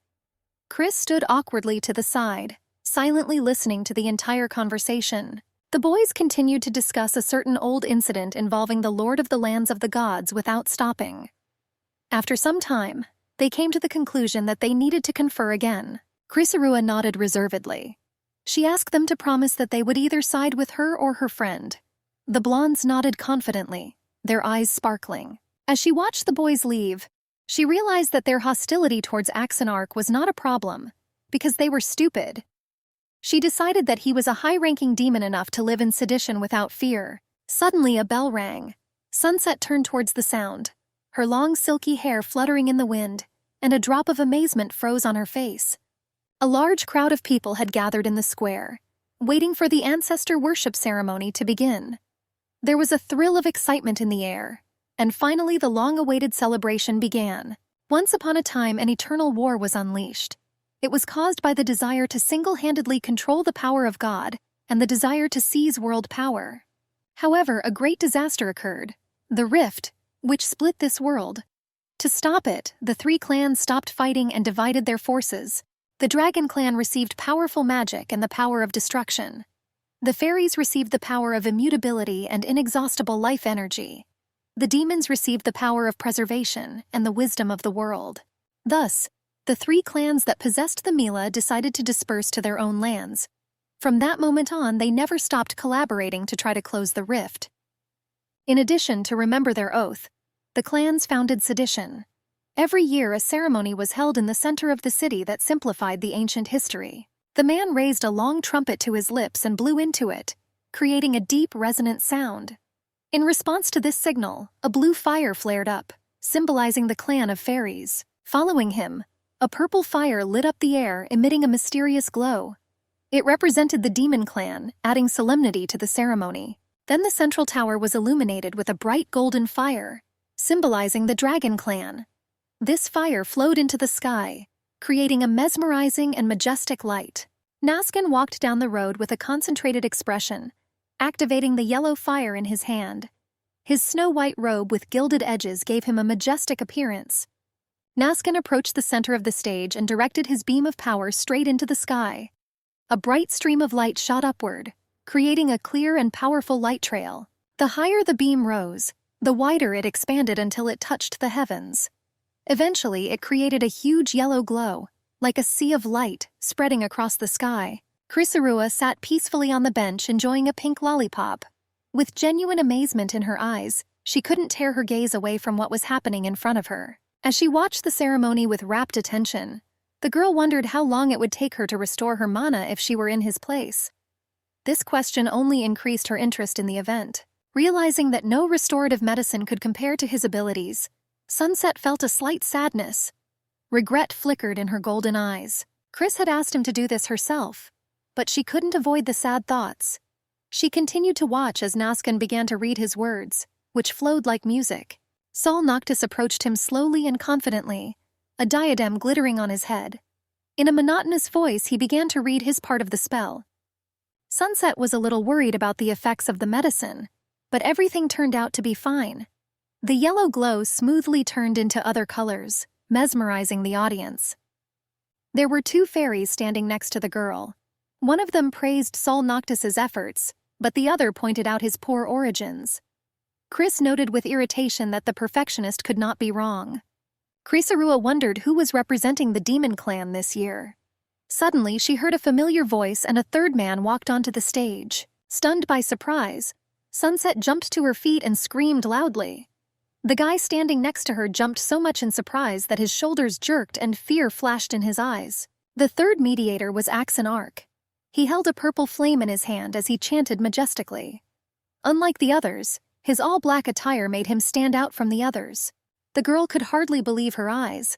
Axe and Arc turned out to be a representative of the demons. She could not even imagine that their paths would cross again, and in such an unexpected place.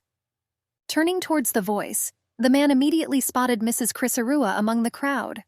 Without a trace of excitement, he cheerfully waved his hand at her and smiled broadly, as if this was the most ordinary meeting. Sunset's eyes and mouth were wide open in shock. She sat there stunned and motionless like a stone statue unable to move. The girl did not understand how the person who recreated historical events could pay attention to the audience. It seemed to her that he had decided to simply ruin the ceremony. Trying to remedy the situation, Crisarua began to jump and hop, pointing upward and hinting for him to focus. But the man continued to look at her, ignoring her actions and calls. Suddenly, the beam of light directed towards the sky began to shine powerfully with purple light. Its dazzling beauty made Sunset even more angry, because the demon was really good. Then the girl fell on all fours, amazed, looking sadly at the floor. She realized that she had only wasted her own strength. The guy standing next to her did not understand what had happened to her. Gathering her strength, Crisarua stood up and sat back down on the bench. She sighed heavily, thinking that if she had been in the men's place, she would have gone mad with embarrassment. Sunset looked down and tucked a strand of hair behind her ear sadly. Looking up, she thought that she could never create such powerful magic. The girl leaned back and folded her arms in displeasure. Naskin's introduction was perfect, and Axe and Arc did a great job.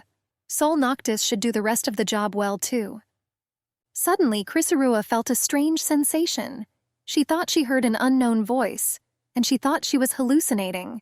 Then the girl noticed two fairies nearby, who were standing tensely and did not understand what had happened. She realized that everyone had heard the strange voice. Sunset looked at the scene and noticed Sol Noctis's drooping figure. She immediately knew that something was wrong with him.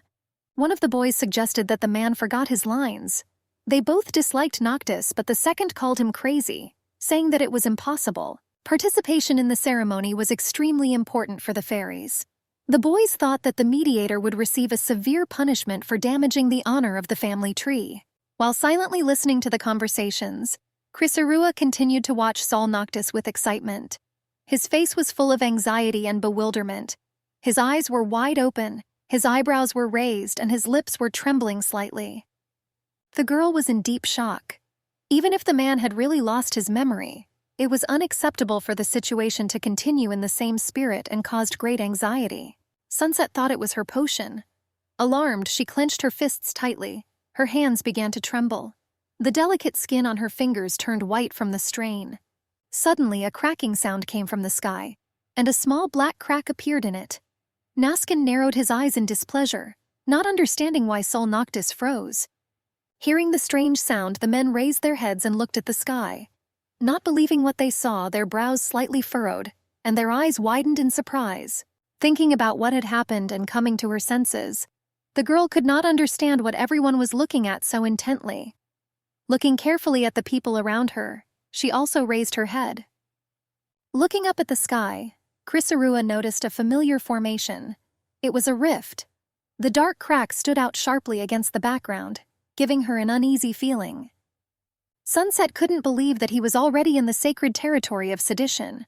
The hole continued to gradually increase in size, and its edges began to turn black. The rift was rapidly expanding across the sky, filling the space with a terrifying roar. Crisarua couldn't understand why the others were standing still. It seemed to her that no one had heard the crack. Immediately, Naskin leaned slightly, concentrating all his power into his hand. Yellow light emitted from his palm, filling the surrounding area with a bright glow and creating a powerful luminescence. The man straightened up and aimed the beam at the rift. His palm glowed with bright light, filling everything around him with a blinding radiance. His other hand was tensely clenched into a fist. People looked at Naskin's magic with admiration. His every move was a delight. His magical power was mesmerizing and evoked astonished cries. It seemed that nature itself obeyed his will. A few seconds later, the menacing rift disappeared. To the sound of applause, the man headed toward a small table where 3 glasses stood. The other clan representatives approached the table, picked up glasses and clinked them solemnly. Sol Noctis, standing next to him with his head down, looked depressed and exhausted. Sunset watched the whole thing, then looked down sadly. People around her were commenting on how quickly the ceremony had ended, glad to have the chance to enjoy the festival longer. There was only one way to close the rift: seal the hole with powerful magic. Naskin did it before the audience noticed. Chris clenched her fists in frustration, believing that the Dusk Dragons were not capable of doing this. The crowd continued to cheer enthusiastically about the feat of the Dragon Dawn. They began to speculate that he could become the next Lord of the God Clan. The finale of the celebration was truly impressive. Thanks to the proactive actions of the hero of all times, the ceremony of honoring the ancestors ended quickly. It was the shortest of all such events in history. From this moment on, the real festival began, when one could have a lot of fun. However, the girl was haunted by one disturbing thought. She was really worried about Sol Noctis. The mistake in the ceremony was caused by the man's medicine. If Chris had known about the consequences, she would not have used it and would have simply talked. Although she did not treat him thoughtlessly. Sunset had overdosed twice. Naturally, under such circumstances, there would have been a side effect. At that moment, she had acted too carelessly. The girl wanted to find Sol Noctis and talk to him. She looked around the area in hopes of seeing him. Suddenly, 3 familiar fairies approached Chrysarua from behind. They greeted her, holding a lot of delicious snacks in their hands. Chrysarua jumped in surprise, involuntarily screaming. She asked why they were following her. The boys pointed out her hasty steps and suggested that she had something interesting. With a puzzled expression, the girl could not understand what they were talking about. One of the fairies suggested that Dusk had escaped through the rift. Chrysarua, her mouth hanging open in surprise, asked if they had seen it. The blondes nodded, noting how well the Dawn Dragon had handled it. Although the fairies were lowly in rank, they were attentive, which struck the girl as unusual. She explained that she was in no hurry because of the rift, and suggested that they come with her since they were already there. The boys were discussing how if the humans weren't blind, they should have noticed the rift. One of them kept talking about the feat of the Dawn Dragon. Then Chris pointed at someone. Sol Noctis stood in the square, dejected, under the report of 2 fairies. They did not understand how he dared to take on the responsibility of representing the parent tree and conduct the ceremony in such a way. They kept saying that they shouldn't have trusted the one from the withered branches. It seemed like every word they said was destroying Noctis's soul more and more. The men frowned even more and said that disciplinary measures had to be taken. Chrysarua realized that these were the high-ranking fairies she disliked most. Sunset remembered that she had originally planned to use the blondes if Axon Arc was in a dispute again. She then turned to them and said that it was time to fulfill the dispute. To the girl's surprise, the group of guys didn't even look at her.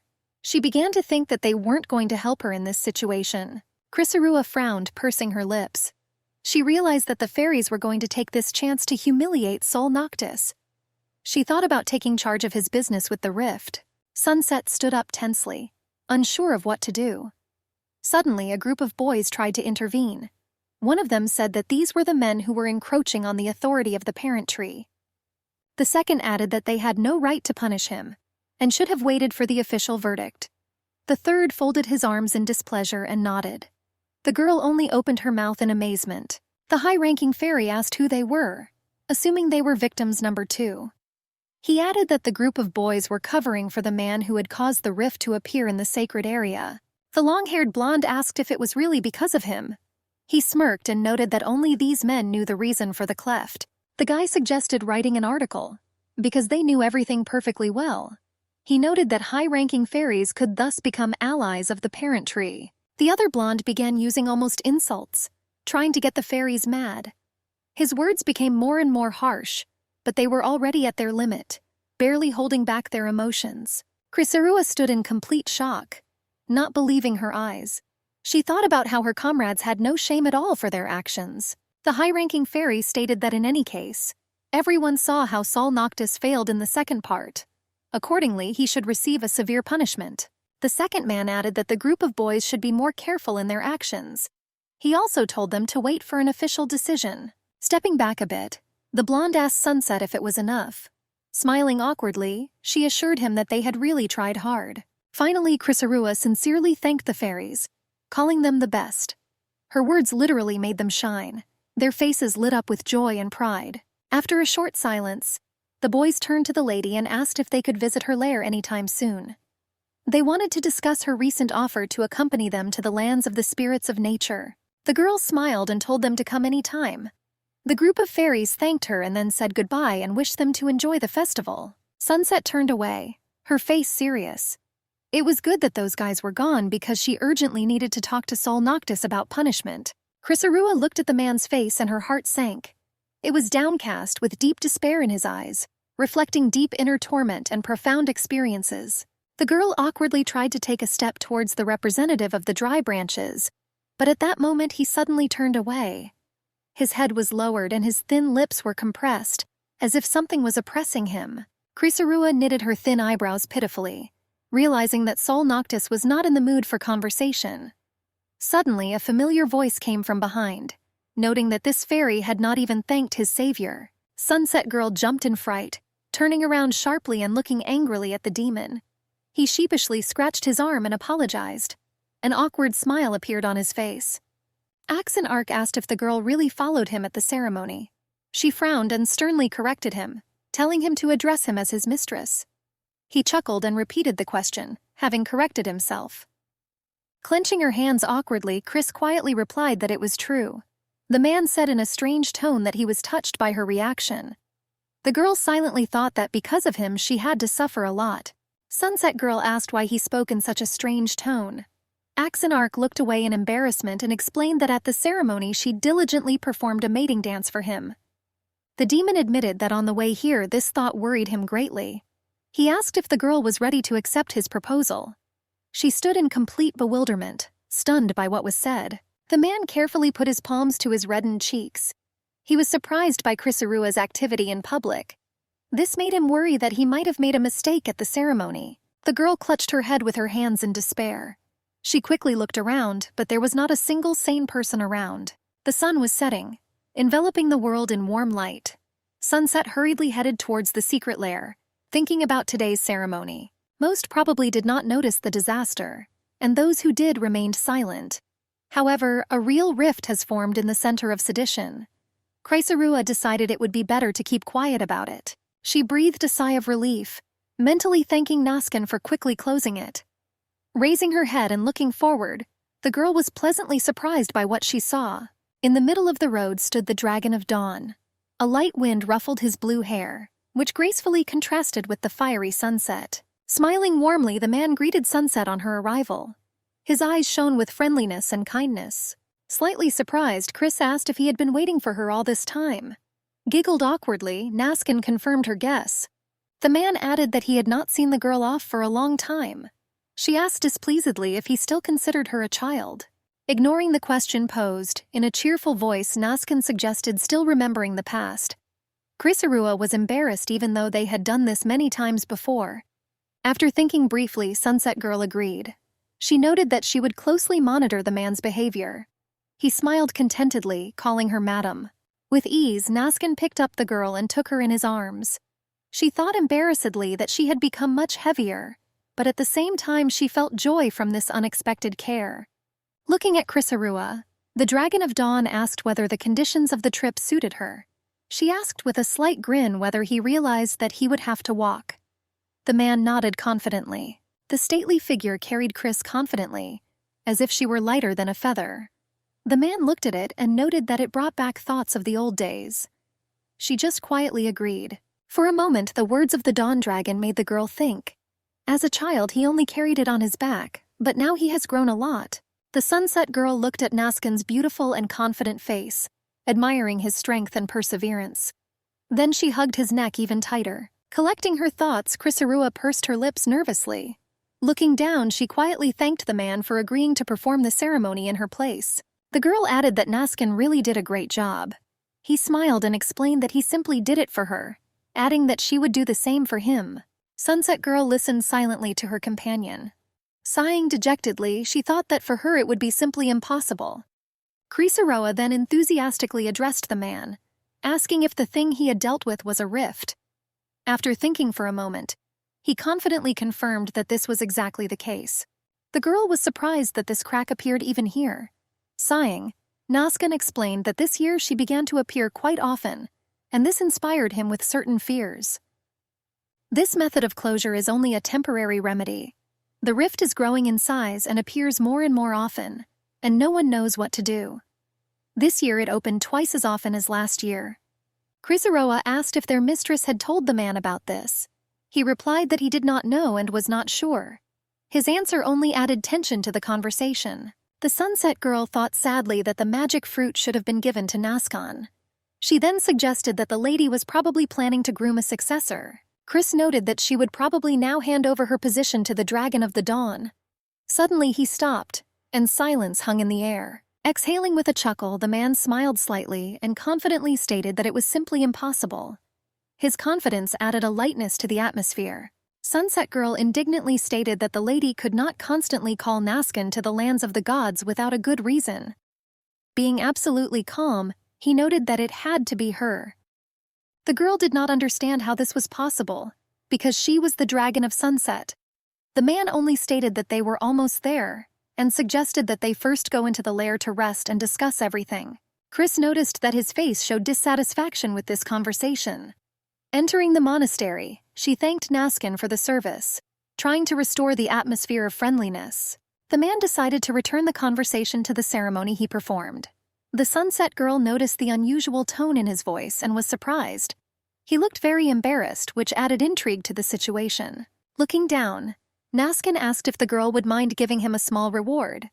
Blushing slightly, she wondered what he might want, since he spoke very slowly and carefully. Chrysaroa agreed. She asked what exactly the man wanted to get. Her voice sounded curious and her eyes showed a desire to know his intentions. Blushing with shame, Naskan turned away and quietly said that he would like to receive a kiss on the cheek from the girl. The puzzled Sunset Girl asked if the man was still acting like a child. With awkwardness, he admitted that he was thinking about childhood, and once again timidly asked her to fulfill his request. Chrysaroa was indeed surprised by Naskan's sudden request. Kissing him wasn't a problem since they did it often as children. However, now she was unclear why it suddenly became so difficult. The girl thought that it would be easier to do it in the dark. She felt ashamed of how awkward the situation had become, which had previously seemed simple and familiar to her. In a slightly upset voice, the man began to turn to Sunset, wanting to say that if she didn't want to do this, then it was okay. However, he did not have time to finish. Suddenly, Chris pulled herself very close to Naskan, and their lips almost touched. For a moment, a slight surprise flashed on their faces, which they immediately hastened to hide. The girl tried to apologize but fell silent when the man instinctively touched her silky hair. He gently ran his hand and, without thinking, pulled her closer to him. Reddened lips collided in a tender kiss, and at that moment the world seemed to freeze. Faces glowed with excitement, and hearts beat in unison, intensifying the moment. For a moment the girl moved away slightly, and Naskan quietly asked if they could prolong this moment a little longer. Chris couldn't refuse him. Her heart melted. Without looking up, the man carefully lowered Sunset and carefully placed her on the wooden table. He passionately wrapped his arms around her, not wanting to let go. Chrysaroa felt very well how the magic of Naskan gradually passed to her. My head became clearer and my body became light like a cloud, filled with joy and warmth. After some time, the girl was brought back to reality by the man's velvety voice. He admitted that he liked it when she was around, and even the way she controlled him with one finger was to his liking. Suddenly, Naskan moved away and turned away, declaring that it was late and it was time for him to leave. Finally, he wished the lady good night. The Sunset Girl asked in bewilderment if it was already too late. Looking out the window, she realized with horror that the beautiful sunset had already given way to deep night. Chrysaroa drew her legs up in shame and covered her face with her hands, not believing what was happening. She was even scared to imagine how long they kissed.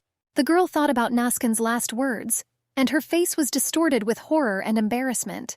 The hair stood on end on her head, making her look as if she had just emerged from a storm of emotions. The Sunset Girl continued to look blankly at the floor, unable to come to her senses.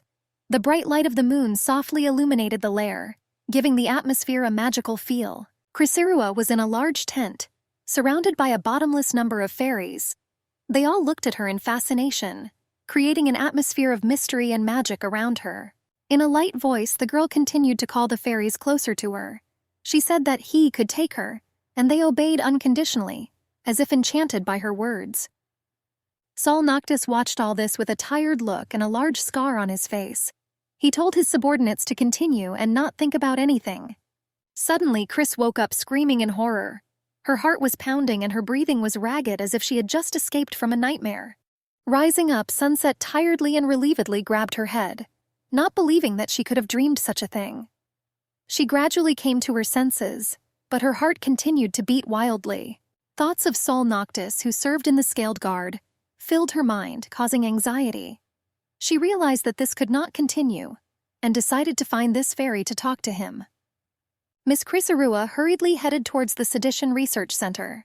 A white palace with shining walls towered over the city, and its emerald blue domes shimmered in the sun. Sol Noctis was temporarily suspended and awaited the decision of the Lord of the Nature Spirit Lands. The girl was annoyed that they did this to him just because of one single mistake. It seemed to Sunset that such a strong punishment for just one mistake was excessive. Moving along the bright corridor, she soon found the right door. Crisarua stood right in front of her for several seconds, trying to collect her thoughts. Gritting her teeth tightly, she decided to knock. The doors opened almost immediately, and Sol Noctis appeared in front of Sunset. His gaze was as imperturbable as always. Stuttering slightly, she greeted him. The guy was clearly surprised by the arrival of such an unexpected guest. Focusing her gaze, the girl decisively asked if they could talk in private. After her words, the fairy looked away sadly. Crisarua awkwardly noted that he was indeed drooping. Then, gathering his courage, he invited her to come inside. The spacious laboratory was filled with flowers and greenery. Sol Noctis invited the girl to sit at the table and quickly brewed hot tea, filling the room with a pleasant aroma. The guy said that it had been a long time since they sat and talked together like that. Raising his cup of tea, he inquired as to what exactly had brought Crisarua to him today. As she prepared to take a sip of the hot drink, Sunset Girl immediately asked about his punishment. There was obvious excitement and worry in her voice. In a quiet tone, Sol Noctis explained that to his parent tree, he was just a useless weed. The girl again asked what awaited him, and he replied that, as a last resort, the death penalty. Suddenly, Crisarua exploded in anger. She stated that this tree had completely lost its mind and common sense. The guy has achieved a lot in his entire life, but he faces such punishment for one mistake. Relaxingly lowering his head, the fairy explained in a calm voice that in the lands of the spirits of nature they could easily find a replacement for him. This was completely normal for them. Sol Noctis carefully placed the cup back on its saucer, and then looked into the girl's eyes. He said that she had not changed at all during all this time. Sunset's eyes widened in surprise and she froze. The guy explained that before she liked to be next to a person who did not stand out in any way. Smirking, the fairy clasped his hands together. He asked if the lady liked the state he was in now. Crisarua could not answer, looking down anxiously. Sol Noctis deduced that she was relieved to look down on people, and that truth pierced her heart. The Sunset Girl recalled a moment from her childhood when they walked together in the forest. Sitting dissatisfied on a stone, she complained how tired she was of the Dragon of Dawn, because everyone was talking about him. The guy suggested that Chris could not do anything only because Naskin was her personal guard. With irritation, she replied that that was why she didn't like him. The dragon not only had innate abilities, but also surpassed Sunset in personal achievements. Puffing out her cheeks, she realized that no matter what she did, nothing worked. The blonde boy could only look at Crisarua with sympathy. He felt sorry for her, because she was experiencing strong internal contradictions. Trying to support the girl, the interlocutor noted that she was still loved in the lands of the gods. Crisarua thought that this was clearly not true love. Sol Noctis was born of a dry branch. The girl did not understand why the fairies, who had mutual hostility with dragons, became her escort. Sakatnitsa fully agreed that one cannot judge a person only by origin. She was very sorry that her friend was in a worse situation than herself. Suddenly, Crisarua turned sharply to the guy, looking into his mesmerizing eyes. She wondered if he cared about this lack of respect because of his own background. Without waiting for an answer, the girl firmly stated that Sol Noctis should not have been upset. She then asked if origin was the most important thing in this world. After a short pause, Chris said that his diligence was more important. The calm and even gloomy face suddenly shone, as if a spark had been lit inside. The fairy clenched his hands tightly into fists, as if gaining strength. Sunset Girl spoke to him the words that she herself would like to hear. Through him, she found a way to calm her own worries. This continued until the guy overcame his limitations. One fine day he walked to their usual meeting place, shouting joyfully and beaming with happiness. Approaching Krisarua, the fairy declared with triumph in his voice that he had finally left the dry branches. His eyes shone with pride and relief at his achievement. Scratching the back of his head awkwardly, Sol Noctis noted that this had never happened in the fairy world. Smiling widely, he sincerely began to thank the girl for her support. The guy suddenly stopped, noticing Krisarua's gloomy and dissatisfied face. Her gaze was fixed on the floor. These emotions were terrible, and she hoped to never experience them again. Sitting slouched, Sunset felt that her failure deserved ridicule. It seemed illogical to her that the offspring of dry branches had achieved such success. Everyone should live according to their capabilities. Sol looked Noctis in the eye and stated that she did not mean to laugh at him. He asked with slight sarcasm if she really thought to console him with her useless talent. Looking down again, Krisarua said quietly that she was referring to the ceremony. She wanted to explain to the guy that the mistake happened entirely through her fault. Sunset Girl explained that initially it was she who was ordered to represent the spirit lands.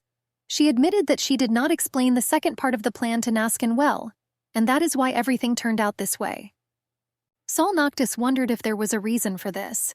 He then suggested that the girl had only come to show that she had the power to do so. Sunset Girl shook her head negatively and offered a deal. She promised the guy to explain everything, and in return he had to accompany her to the lands of the spirits of nature. Sol Noctis asked why the girl had to go there. There was a slight surprise in his voice. With a slight frown, she explained that she needed to find something important. Krisarua, not wanting to continue the conversation, stood up and handed the fairies a small piece of paper. She said that it indicated the location of her lair, and told him to look for her there if he decided to do so. The girl quickly turned around and walked towards the exit. Amazed by the behavior of the interlocutor, the guy called her, trying to stop her. Sol Noctis tried to apologize, but Chris turned around slightly and told him to shut up. She admitted that he had not made a mistake and added that she had indeed treated him wrong. The Sunset Girl saw no reason to make excuses. The guy, excited, offered to accompany her, but she dryly refused. The girl turned away sharply again. She coldly stated that the deal made did not mean that relations between them had improved. Krisarua said that she had to leave and said goodbye to the fairies. He remained standing in place, looking after her without uttering a word in response. The guy's gaze lowered and a slight worry appeared on his face. He felt guilty for the words he had said earlier, which probably could have hurt Sunset. The girl hurriedly headed towards her secret lair. She believed that it was a fair deal for Sol Noctis. If they keep their distance, they will not harm each other in any way. Exhaling heavily, Krisarua decided to think only about the trip to the lands of the nature spirits. Even though she was sad, it was still better. Sunset Girl suddenly froze, warily listening to a subtle but familiar sound. Her body tensed and goosebumps ran across her skin. The girl looked around in anticipation. The ringing clearly indicated the opening of a rift, but it was nowhere to be seen. This caused her anxiety and growing tension. Chris grabbed her head, feeling everything spinning around her. The world swam before her eyes. Her body seemed to be losing touch with reality. Her legs gave way and she sank smoothly, like a leaf, into the darkness. Sunset Girl had a dream in which an unfamiliar voice said that she was not evil and promised to prove it. He assured that he would always remain nearby and support even in the most difficult moments. Krisarua slowly came to her senses. Her gaze was still foggy, but the sun was still shining outside the window.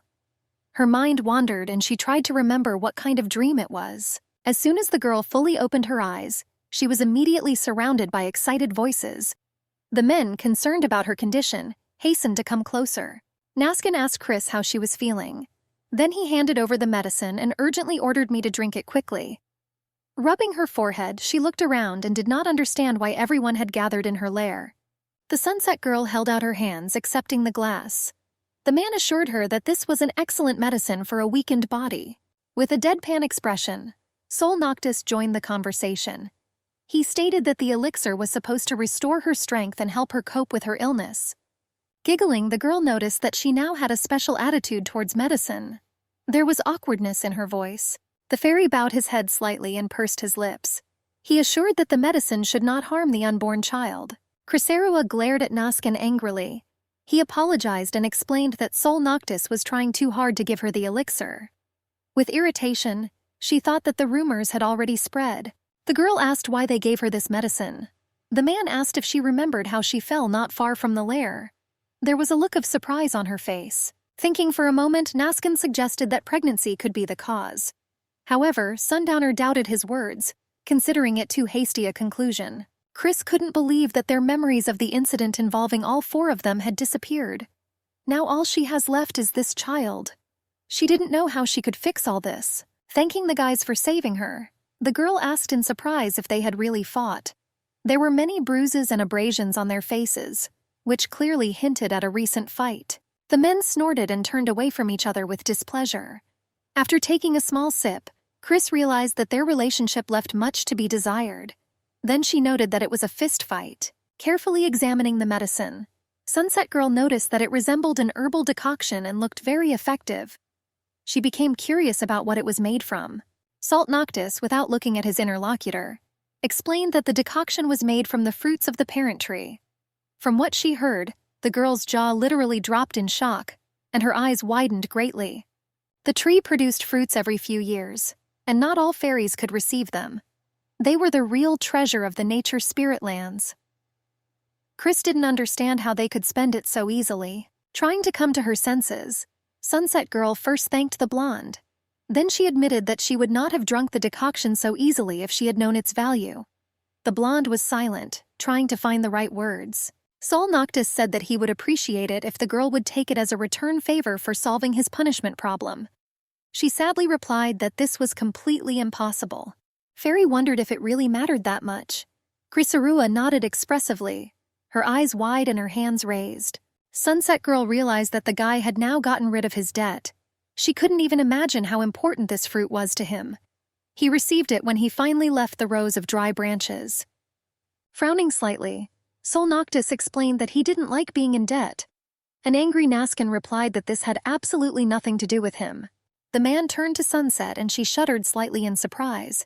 Making eye contact with her, he asked who all these people in her lair were. Looking around, Crisarua was amazed by what she saw. Standing in front of her was a familiar group of fairies and a demon. They greeted the lady in unison, expressing cordiality and respect.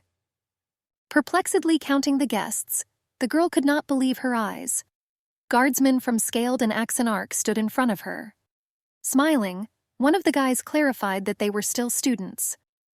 Sensing something was wrong, Sunset Girl again turned her gaze to Nascon.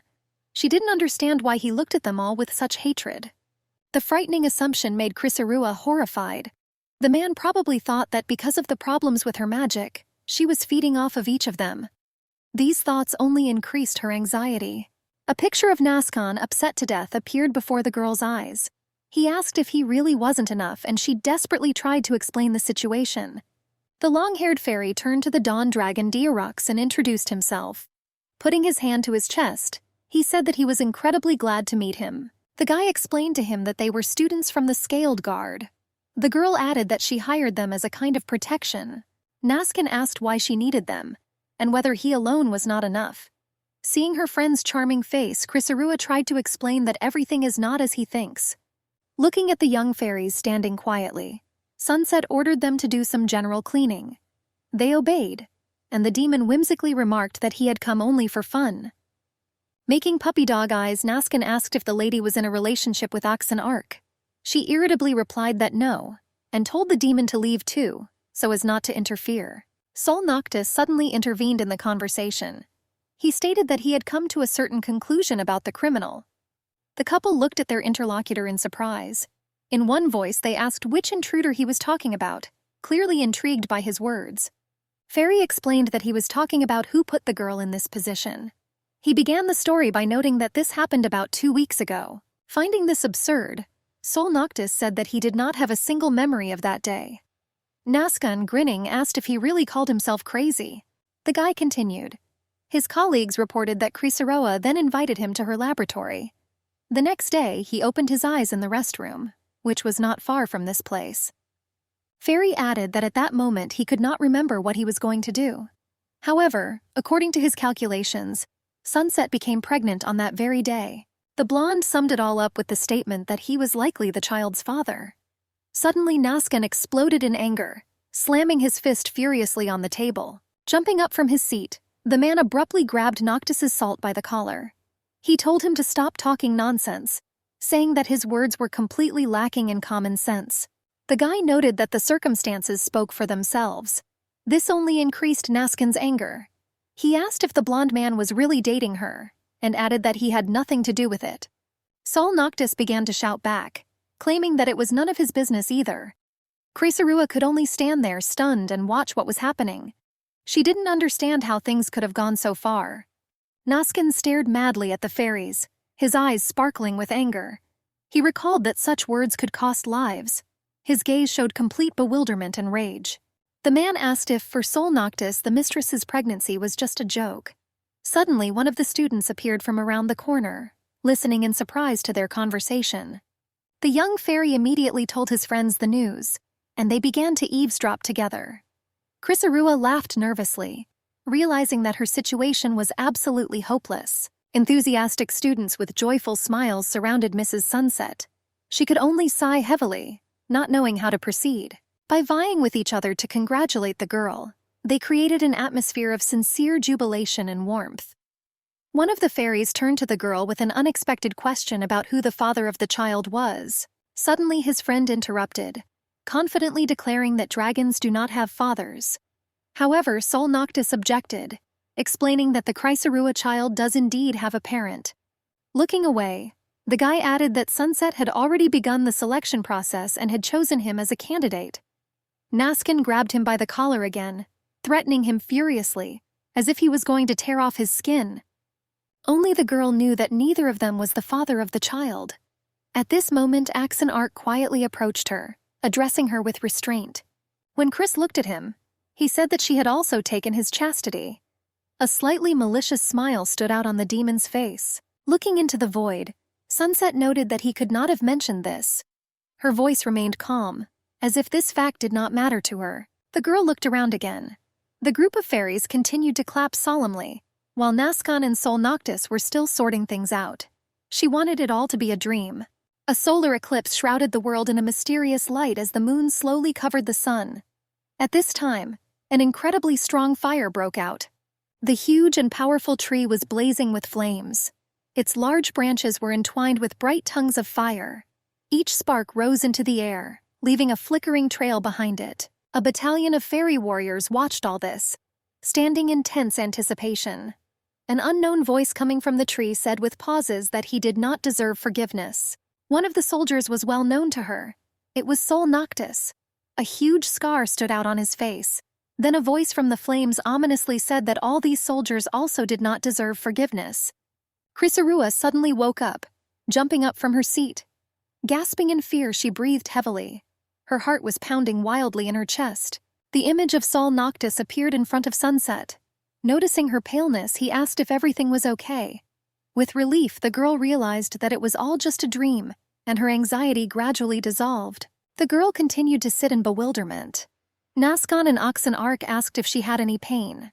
Then she remembered that they all went to the lands of the nature spirits together. Looking at the man's puzzled face, Chris explained that she had just had a strange dream.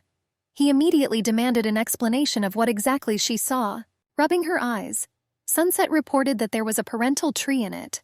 After Sol's words, Noctis sat up straighter, his thin eyebrows raised slightly in curiosity. Lost in thought, the fairy remembered something. If dragons had a child, they had prophetic dreams.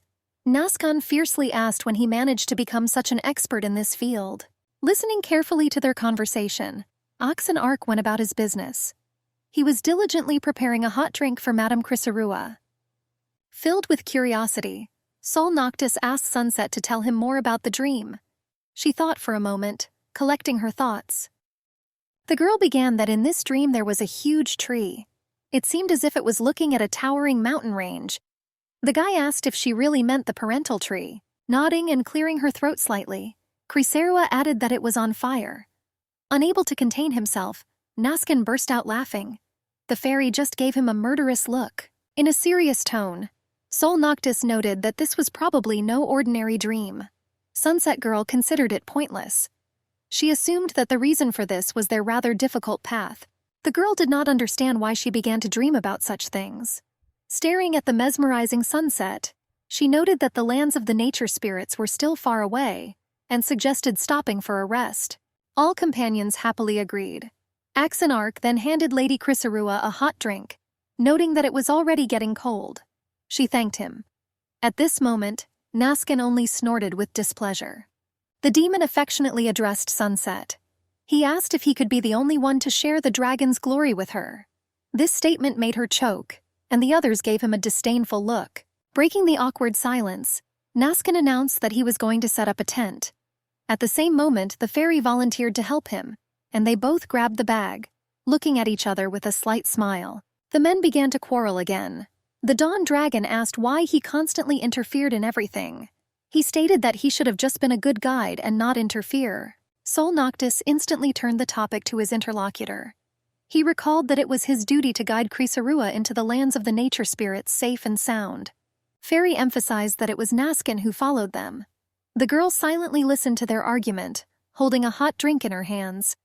She just giggled hopelessly, not knowing what to say. Clearing her throat loudly, Sunset Girl rose to her feet, attracting attention to herself. She suggested not to delay and quickly get to the right place. It was also bad to drag around for a long time. Naskin tried to stop her, saying that she had not rested enough. The girl thought about it, ignoring him. She didn't understand how they could all form such an alliance. Sol Noctis willingly agreed to be her guide.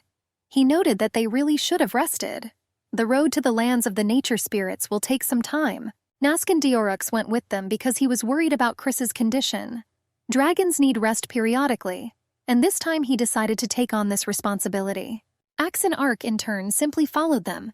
Looking at the girl, he offered her to eat a small piece of bread if she suddenly got tired.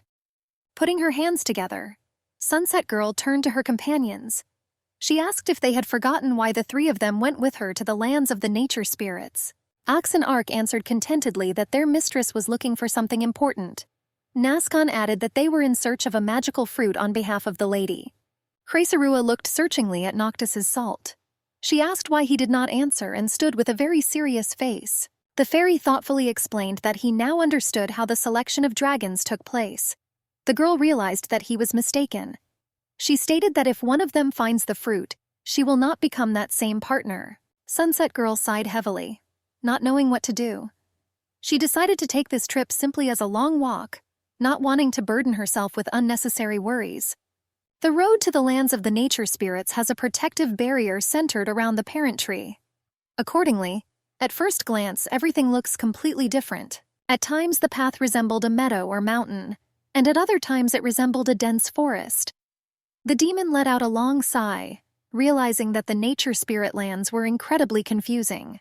If the adventurers did not have a guide, they could easily get lost. They could also be eaten by strange plants. Chris noted that, judging by the magic flying in the air, they were already close to their goal. Salt Noctis noted with concentration that there were plants growing here that were unknown even to him. He added that one should be attentive and carefully check everything around. Slightly embarrassed, Sunset Girl nodded quietly. It was pleasant and unusual for her to realize that the guy was so worried about her. The group noticed several young fairies who were hurrying somewhere and whispering. Their liveliness seemed a little strange to the travelers. Suddenly, a pair of blondes approached Naskin. They asked if he was the same dragon of the dawn, and asked to give them a little time. The man did not want to leave the company of Mrs. Chrysarua, and rudely replied that he was busy now. However, the guys did not even think about retreating and insisted on their own. The fairies were asked if Naskin had come with his mistress. He just looked awkwardly at Chrysarua. They then assumed that she had already decided to make him heir. The man explained that the lady was now in full health and he was not her official heir. The fairies still asked him again to follow them or contact the mistress. Sunset Girl quietly pinched Naskin's hand, making him look at her, and asked him to talk to the guys. He replied that he had nothing to discuss with them, because for him she was most important. Hearing the way the Dragon of Dawn addressed the girls surprised the blonde. Only now did he and his friends realize that Sunset was standing in front of them. The group of fairies were glad to meet Lady Chrysarua, and then asked her to release Naskin for a while. She was clearly not happy with what was happening. The Sunset Girl, looking at the man, told him to come with them. She explained that the three of them could continue searching for the magic fruit for some time. Naskin was just about to be indignant when Chris interrupted him. saying that his strength was needed for an important matter. She added that he could do her a favor and ask the fairies about the magic fruit. Nervously looking away, the man sighed heavily. Resigned, he briefly said that he would help those guys, deciding not to argue further. Turning away, Naskin followed the group of guys. Looking after him, the girl thought and realized that he had not changed at all during all this time. The man always remained an important figure and had the trust of his mistress. Feeling a familiar feeling, Chrysaorua pursed her lips, wanting to suppress her emotions. Sunset Girl did not like to think about his significance and value in society. These thoughts only strengthened her inferiority complex, but she was already used to it. With her head down, the girl clenched her hands tightly into fists. Noticing the strange behavior of his companion, Oxen Ark asked what was bothering her. Recovering, Chris took a deep breath, raised her head and explained that she was just thinking. Then, in a decisive tone, she suggested that they quickly find the magic fruit. Sunset Girl turned to Oxen Ark with a serious expression on her face. She warned him that the demon's invasion of the residential areas of the Nature Spirit Lands would be noticeable. The girl added that he needs to look around carefully. After that, she asked if he remembered the appearance and color of the magic fruit. The man did not have time to answer and suddenly leaned over, starting to cough heavily. Alarmed, Chrysaorua and Sol Noctis immediately asked what happened. Oxen Ark grabbed his throat tightly, unable to answer the question. Sweat formed on his flushed face and his breathing became ragged. After thinking for a moment, the fairy quickly realized that the demon was affected by magic. Sunset Girl asked if she was putting too much pressure on him. The man knew this would happen but still followed the lady. She carefully touched the strange object on his neck, resembling a collar, and it began to glow. Suddenly, Oxen Ark pressed the girl's hand to his cheek. He then said quietly that he didn't mind being her personal dog. Hearing another nonsense, Chris realized that everything was fine with him. Unexpectedly, the demon noticed that the Dragon of Dawn was surprisingly well-mannered. This statement greatly shocked Sunset. The man explained that their original goal was not related to his case, but to hers. He added that they had mixed up the main character. With a sigh, the girl admitted that he was quite smart. With an arrogant look, the girl ordered Oxen Ark to stand up, tugging at his bangs. She asked if he remembered what they had talked about earlier. He nodded and explained that he needed to be aware of his surroundings. Observing the scene thoughtfully, Sol Noctis flinched when Chris addressed him. She invited him to follow her to explore the surroundings, and he agreed. The couple walked slowly along the path, carefully looking around them. Then they separated. Sunset Girl silently noted that it would be nice to find at least something similar to that fruit. The girl stopped and took a deep breath. Alone with herself, she was lost in thought. Various thoughts flashed through her head. She was often told that she was the Dragon of Dusk, and she would surely receive unconditional love. The choice was this because there was a feeling of loss of one's own self. Looking at the starry sky, Chrysaorua remembered some words. She was told that the trip to Sedition was unnecessary, because it could very well cause many problems. The girl sat down under a tree, pressing her knees to her chest to rest a little. She came to the conclusion that these were all vain dreams. Her talents will never compare to Naskan's. Suddenly, Sunset had a strong craving for strawberries. She clasped her hands together in displeasure and pouted. This was probably due to the fact that it became painful for her. Chris didn't notice how her eyes gradually began to close. She yawned exhaustedly, wanting to quickly finish all the important things, and then fell asleep. Gradually, the girl began to come to her senses, feeling the world around her becoming clearer. A familiar voice tried to reach her, but she couldn't figure out who it was. Fully coming to her senses, Sunset saw Noctis's salt in front of her. A huge and deep scar stood out again on his smooth face. Suddenly, the guy grabbed Chrysaorua's wrist tightly. Her ears were ringing and she couldn't figure out what was happening. Looking into the girl's eyes, the fairy frantically began to shout something. Opening her mouth in confusion, the girl realized that she had not heard at all what he was talking about. Then Chris's tears began to flow down her cheeks. Her eyes became heavy and her throat felt scratchy. Suddenly, the girl felt a strong embrace. Sol Noctis grabbed her, not wanting to let go. It was as if he was trying to protect her from anything that could hurt her. The Sunset Girl was very surprised. She believed they were in a relationship where they were contemptuous and arguing. She wondered why he was hugging her, as if they were truly valuable to each other. Chrysaorua also did not understand why her heart was pounding with unbearable pain. Suddenly, she heard the voice of a fairy. Having come to her senses, she exhaled heavily, trying to cope with her emotions. Worried, Noctis asked Sol how the girl was feeling. There was alarm and slight panting in his voice, and his eyes were slightly tense. Realizing her position, Sunset Girl became a little embarrassed. Seeing the worry in her eyes, the guy explained that she had fallen asleep under a tree. That's why he decided to move it. Looking down, Chris thanked the fairies. Frowning slightly, he noticed that she was out of shape. Then he realized what the girl meant by occasional rest. In a serious tone, Sol Noctis turned to Sunset again. He asked if she shouldn't pass out more often if she was going to sleep in the cold. Taking a deep breath, the guy asked whether the girl's condition had worsened compared to that time. She immediately realized that he was talking about the period when she was a child. The little fairy was sitting on his knees in front of Chrysarua's bed. He asked if she really felt bad because of the lack of magical power. Then the blonde sincerely promised to always help her be healthy. This was not his fault, but Sol Noctis still continued to ask for forgiveness. At that time, he was incredibly affectionate. If Chris had a nicer personality, their relationship might have been better. She replied that she had always had this condition, and did not believe that it could change. However, the fairy continued to believe in a miracle, and it happened. The girl pressed herself closer to Noctis's Salt's chest.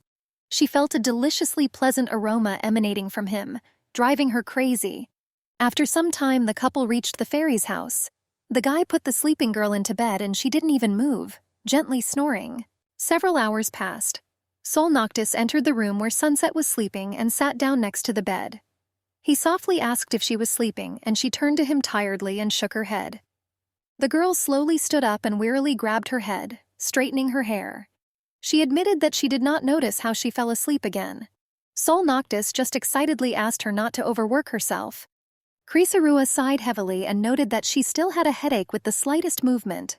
Suddenly, the fairy stood up and told her to wait for him a little. The girl was wary, hoping that it would not be a fetus or something else that could destroy her. She soon noticed Sol Noctis return, holding a large basket of strawberries. The fairy politely handed Sunset the berry, and she was momentarily confused. Her thin eyebrows rose slightly and her cheeks turned pink. Looking at Chris, the guy told her not to be shy and eat. The girl thanked him and awkwardly took a small bite. Sunset Girl continued to eat the strawberries, wondering if it was really okay to eat like that. The bright blush still did not disappear from her face. Taking the next berry, Sol Noctis asked what the dragons meant by selection. Chris explained that it was the choice of who would provide the fruit with magical powers as nutrients. The guy asked about the role of the candidate's social status. The girl answered with a smile that anyone would do, as long as he had magical powers. He noticed that Nascon was saying exactly the opposite. Taking a bite, Sunset Girl summed up that usually only magical power was accepted. The search for a suitable candidate for the role of father was this very selection. Chris added that the score depended on how much the candidate helped the partner. She admitted that she didn't really understand this, and didn't know how else he could help her. Seeing the puzzled expression on Sol Noctis's face, the girl explained that courtship was taken into account. He nodded, thoughtful, and she realized that he was going to tell her something. The Sunset Girl decided to take the initiative and asked if he was really interested in her selection. Suddenly, Sol Noctis's cheeks turned red, and he even jumped out of his seat. In an agitated and embarrassed voice, the fairy asked if he really shouldn't be interested in this. This reaction greatly surprised Chrysaorua. She did not expect him to show such feelings. Looking down, the guy began to make excuses. He tried to explain that even if the selection was optional, it was as an apology for his failure to recognize her favor. Clearing his throat, Sol Noctis said that he could also contribute his strength. He tried to add that perhaps it was his childish impetus, but Chris cut him off. Taking a deep breath, Sunset Girl agreed, deciding to try anyway. Their faces turned even redder in embarrassment as they slowly walked closer to each other. Their faces were so close that they could feel each other's breath. Their hearts were beating wildly. The air between them seemed thick. The lips froze in anticipation, almost touching. Their lips met in a passionate kiss, awakening a wave of emotions. The fairy grabbed her head with one hand and hugged her waist with the other, pulling her tighter. Sol Noctis was so gentle that a shiver ran through the girl's body. It was he who was able to give her that very kiss that she will remember forever. Moving away, the guy looked Sunset in the eyes. He said that even if she perceived it as a passing fling, he would still remember this night for the rest of his life. Smirking, Chrysarua asked if he always said that. Their wet palms gently clasped each other, intertwining, snuggling even closer to the girl. The blonde quietly said that she was his first. His words sounded sincere. There was something touching about them that made her heart beat faster. Sunset sighed heavily, and the fairy anxiously asked if everything was all right. She quickly and kindly told him not to stop. Sol Noctis even shuddered at her words. In an awkward tone, he asked the girl to continue calling him by his first name. Chrysarua nodded affirmatively. The guy whispered that he loved her incredibly, and she, feeling his words, gently pressed herself against his chest. When she woke up, Sunset could not understand where she was. She tried to get up but could not. Her hands were chained to the bed with an iron chain. The shackles constrained her movements, increasing her feeling of helplessness. The girl furiously began to tug at the chains, but this did not produce any results. Suddenly, she heard footsteps approaching. Chrysarua saw a strange gentleman approach her and her heart sank. She instantly recognized his face. It was Nascon. His presence caused her a storm of emotions and anxiety. The man climbed on top of Sunset, his gaze cunning and imperious. He told her to stop twitching, explaining that doing so could hurt her. The girl desperately asked why he was doing this to her and said that it was unfair. Nascon roughly pressed his hand on her shoulder, and her breath caught in her throat. The man took Chrysarua's chin possessively, preparing to kiss her. Smirking, he declared that he loved her. The prisoner's eyes filled with tears of indignation. She could barely contain her rage. Sunset began to shake. Her voice trembled as she shouted that she hated people like him. She wished him death, but the next moment he covered her lips with a strong kiss. The girl desperately tried to push Nascon away and break free, her body trembling with rage and fear. Then, unable to bear it, she started screaming, hoping that someone would hear and come to the rescue. Moving away slightly, the man coldly announced that Chris would live with him. His words sounded confident and harsh, like a sentence, leaving no room for objections. Nascon said that he would not ask for forgiveness and added that she could kill him whenever she wanted. Then, as if nothing had happened, he again softly whispered that he loved the girl. Frowning furiously, Chrysarua screamed at the top of her lungs. Suddenly, she jumped out of bed, her heart pounding. The room was filled with sunlight that blinded my eyes. Nascon stood in front of her, confused and didn't know what to do. His coldness disappeared and a worried look appeared on his face. The man wanted to ask what happened, but the next moment a strong blow hit him right in the face. He stumbled back, momentarily losing his balance, feeling his cheek burn with pain.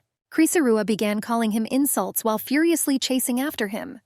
Nascon tried to calm her down, fighting back, but the girl's anger seemed inexhaustible. 4 travelers gathered around a lavish dinner table. Oxen Ark greeted the lady good morning, and she, stuttering slightly, answered him in kind. Sunset was ashamed of what happened earlier, and she again apologized to Nascon. Rubbing his broken cheek, he assured her that everything was fine. The man addressed Chrysarua in a serious voice. He said that yesterday he received important information from one of the fairies. Sighing heavily, he added that they would not find anything in this place. The girl's eyes widened in surprise, and she demanded an explanation. Nascon explained that everything is connected with a piece of land of the spirits of nature. Sunset Girl thought for a moment. She understood what the man was talking about. He meant a part of the earth that had recently fallen into the lower world. Nascon nodded confidently and said that many plants disappeared along with that land. Their fruits were previously considered heavenly. Chrysarua sighed thoughtfully, wondering how she hadn't realized this before. The girl folded her hands, wondering what was on that piece of land. It seemed to her that such a precious plant as Salaquea could not disappear. Seeing the amazement and misunderstanding in the man's eyes, Chris explained that it was a universal medicine. Its high cost and value ensured its effectiveness. Axon Ark intruded into their conversation. He stated that no matter how expensive the plant was, he could bring it to the lady. However, before she could finish speaking, she covered his mouth with bread. Leaning back in his chair, Nascon realized why the old tree was surrounded by several layers of traps. Without an heir, the Lord consolidated all power in his hands. If the healing power of the tree fell into the lower world, its wounds would not be healed. The man disdainfully asked who would sincerely serve such a weak tree. Annoyed, Sol Noctis told him to watch his words. Chrysarua cleared her throat warningly, signaling not to start a fight. Not wanting to remain silent, the demon asked what kind of help those fairies asked Nascon for. Ignoring the blonde's words, he reported that a huge rift had opened during the ceremony. Even after closing, strange magical clouds began to appear on the outskirts. That's why he was asked to look at them. Krisarua listened to his story, her mouth open in surprise. The man added that a fault would soon open again nearby, and he had already gone there. The girl asked how he knew this. He replied that he used the power of foresight. Sol Noctis said indignantly that this was pure absurdity. He could not understand how a real rift could appear in the very center of the lands of the nature spirits. Suddenly the fairy brothers burst into the house. Everyone at the table turned their attention to them. The children's faces expressed fear and confusion. They then called on everyone to follow them, saying that a rift had opened. Sol Noctis was speechless for a moment. Soon coming to his senses, he apologized and said that he had forgotten to introduce his younger brother and sister to his friends. The guys introduced themselves enthusiastically. The boy's name was Matthias and the girl's name was Astel. After that, they bowed at the same time. Matthias happily said that he was meeting the dragons of dawn and dusk for the first time. He was very glad to meet you. Astel cautiously added that they had already heard about them, because their brother was indebted to them. Krisarua felt awkward, but was still glad to meet her. She added that she didn't know about Noctis's younger family members, and if she had known, she would have definitely brought gifts. Matthias hastened to assure Sunset that everything was fine. This meeting was a great honor for them. In an alarming tone, Astel said that the situation had worsened, and they needed to go immediately. Looking up at the sky, Krisarua pursed her lips excitedly. She didn't like at all that this cataclysm was happening more and more often. Suddenly, Noctis's brother and sister Sol ran up to the girl. Astel explained that they would like to chat with Sunset, although they understood that she must still have things to do. The girl did not have time to answer when the gallant fairy congratulated her on her conception. She wished that in the lands of the nature spirits only a positive influence would be exerted on the fruit, and even prayed for this. Chris thought Astel was incredibly polite. As soon as the guys left, she looked at the blonde and asked how they found out about her pregnancy. He replied that it was not he who told them everything. Unable to bear the tension, Sol Noctis awkwardly lowered his gaze. He said quietly that fairies couldn't keep secrets. The girl irritably noticed that he was behaving like a Knight of the Sunset Squad. The guy asked what kind of formation this was. Krisarua explained that this is the group of fairies who are now protecting her lair. She didn't like the name Scaled, so she changed it completely. In a cheerful tone, Naskin noted that Sunset had chosen an excellent name for them. He added that it really separated them from the old and outdated tree. The man added that many fairies have unpleasant personalities. He then suggested that these were probably the exception. These words made Sol Noctis's already depressed state even worse. Axon Arc noticed that the company was too carried away with gossip. He explained that everyone had forgotten about really important information, such as the fault. Chris giggled awkwardly. Clenching her hands tightly into fists, Sunset Girl sternly ordered everyone to stop chatting in vain. She strongly suggested focusing on the rift. Together they looked at the growing rift. Krisarua, trying to shake them up, asked if they could not just stand and watch everything collapse around them. Considering that the Lord's strength is strong in this place, the appearance of a rift is strange. In a place where the Lord's power was strong, he simply could not open up. This makes the reason for its appearance even more mysterious. Naskin suggested that the tree was rotting and therefore could not perform its duties. His face was gloomy, and his voice sounded with a tinge of anxiety. Krisarua frowned, declaring that there was no time to delay. The man nodded and asked her to stay here, safe. He promised to quickly sort out the problem and return soon. Sunset Girl turned to face Naskin and declared that she would go with him. He looked at her slightly puzzled. They looked into each other's eyes silently for several seconds. There was more in their looks than words could express. Krisarua finally couldn't stand it anymore and looked away. She quietly asked if he really remained the same as before. Naskin did not answer. The girl clenched her fists tightly. She brought them here and wanted them to go together. She didn't understand why the man continued to see her only as an object to protect. Her thoughts were interrupted by the voice of a fairy. He said that he believed her promise and therefore brought the spirits of nature to the land. He would be pleased if Sunset would complete his work before being sent to the lower world. Sol Noctis paused and asked if she had forgotten about it. Krisarua shook her head, promising to sort out his case before he left. She relied on him for the rift. The guy suggested that Naskin go to the rift together, and he nodded decisively. Taking a deep breath, they both sprang into action, ready to face the threat head-on. Sunset was filled with bitterness and confusion. Injustice reigned in her heart. The pain from this spread through the veins, leaving only emptiness. Axon Arc again quietly crept up on Chrysarua from behind. Calmly, he noted that the fairy was not bad. Out of suddenness, the girl jumped up and screamed, turning around sharply. Sunset Girl asked why he didn't go with them. The man replied that if he wanted to participate, he would have gone. She then asked what he planned to do with that thing on his neck. The demon addressed Chris seriously without unnecessary formalities, which outraged her. She could not restrain herself and angrily reprimanded him. Axon Arc noticed with slight surprise that Mrs. Sunset was clearly not in the mood. This phrase slightly confused her and caused some confusion. Looking down, the girl quietly explained that she simply remembered events from her childhood. The man, with interest in his voice, invited her to share the details. Chris said that during wartime, demons invaded the lands of the gods. Due to poor health, she often found herself on the verge of life and death. That is why the dragons sought to cover her as reliably as possible. The lady constantly repeated that she did not need to do hard things.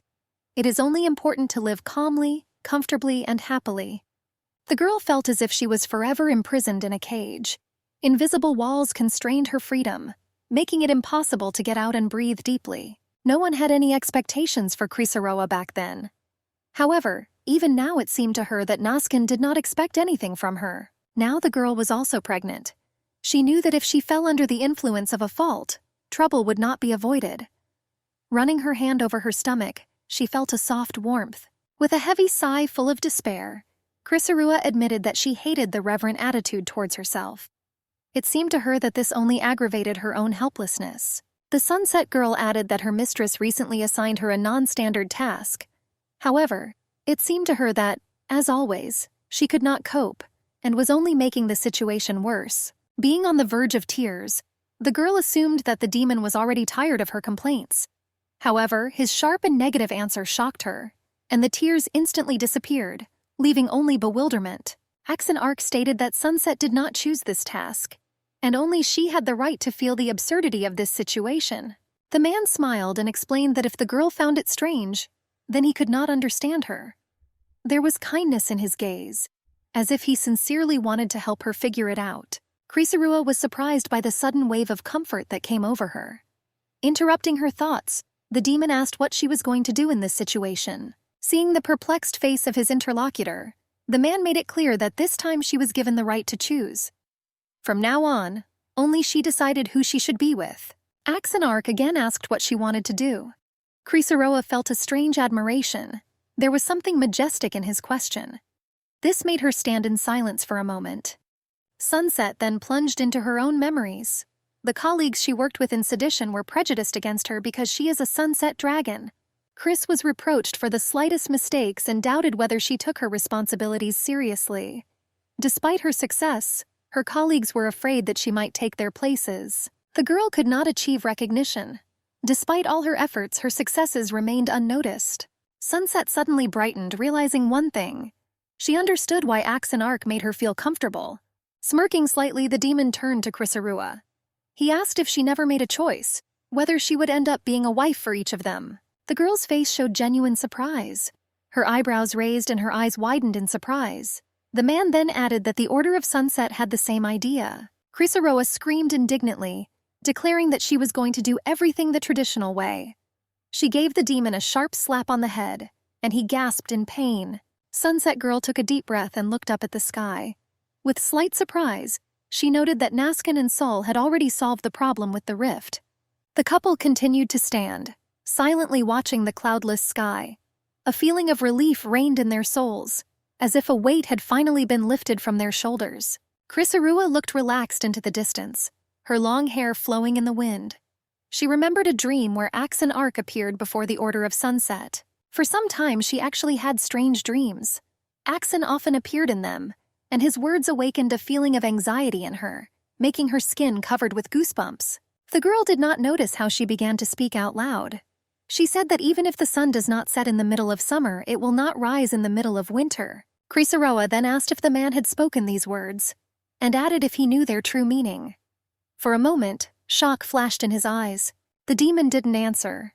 Instantly turning away from his mistress, he shamefully covered his face with his hand. His cheeks were deeply red, revealing the embarrassment he was trying to hide. Finally, the man said that this is an eternal white and polar night. He added that it meant, when my last disaster comes. The girl raised her eyebrows in confusion. Chrysaorua tried to understand why Axon Arc reacted so strangely. His dark face was still flushed with a bright blush. After a few seconds, Sunset Girl concluded that there was nothing good in these words. Gradually coming to his senses, the demon admitted that he was really touched by the words of the mistress. Axon Arc explained that she herself proposed to him. Suddenly, he approached the girl's face, not taking his eyes off her lips. Her cheeks turned bright red and her eyes widened in disbelief. Stuttering, Chris asked when she had time to do this. The man replied that demons use this during proposals. His brown eyes sparkled with joy. The girl exploded that the world was collapsing and a proposal was out of the question. Axon Arc, enchanted, asked if he could call her darling, to which she shouted that under no circumstances. Sunset Girl said that if this is a proposal, then they should live happily ever after in a beautiful world. She asked in surprise why he was acting so strange. To this, the man replied that everything has an end. They will be together until death do them part.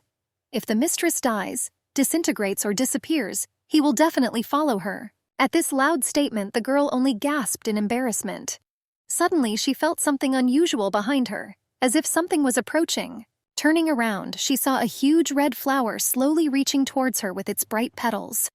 The thought flashed through her mind that it was probably the magical power of the parental tree. Green branches reached towards the girl, and she watched this with a shocked look. Axon Arc asked if she had applied for an audience, to which she shook her head negatively. Beads of cold sweat appeared on Chrysaorua's face.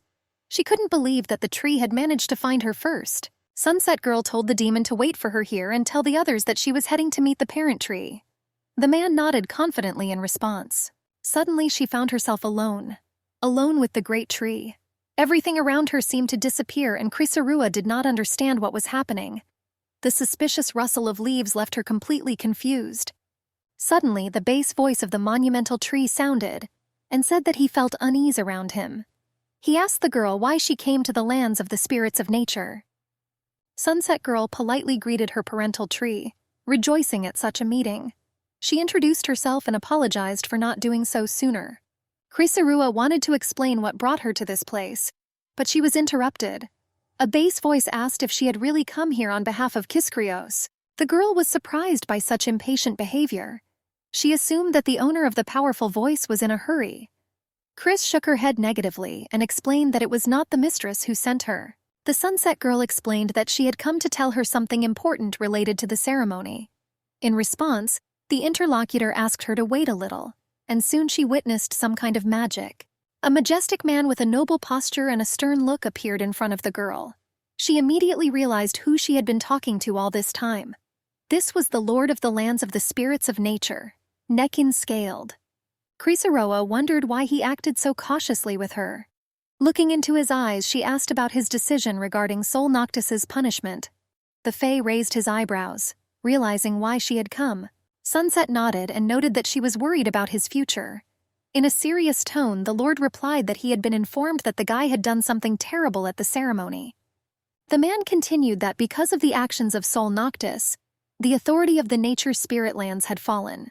For this, he will be demoted to a dry branch, and the branches under his control will be expelled and deprived of magical power. The girl was outraged by this decision. Deprivation of magic and exile for fairies is tantamount to the death penalty. She asked why the younger ones were being punished if it was Sol Noctis who made the mistake. Nekin Skilled explained that the blonde was more capable than the rest of the branches, and was therefore given a second chance. In response, Chrysaorua tightly clenched her hand into a fist, deciding to make everything clear to the end. Sunset Girl reported that in fact it was not Sol Noctis who was to blame for everything, but she. The Lord of the Nature Spirit Lands took these words rather skeptically. The girl asked the man to listen carefully to her before carrying out the punishment. He thought for a moment, then nodded affirmatively, ready to delve into the story. Chrysaorua clenched both hands even tighter into fists, her thin lips tense. She was determined that she would try to explain as clearly as possible how it all happened. The Sunset Girl told the story for several tens of minutes, outlining all the details. Finally, she added that her information should be taken into account. The Lord listened and nodded and agreed. During this time, Neckenskilled managed to prepare points for a new punishment. He announced that all of Sol Noctis's achievements for the year would be nullified, and his efforts would not be taken into account. The man added that the branches subordinate to the fairies would be removed from their duties. Slightly surprised, Chrysarua thanked the Lord, stuttering a little. The girl could not believe that this issue could be resolved so easily. Something in the Lord's words seemed unclean to her, and she became wary, feeling that not everything was so simple. Looking at the imperturbable expression on Neckenskilled's face, Chris realized that he probably had a different plan.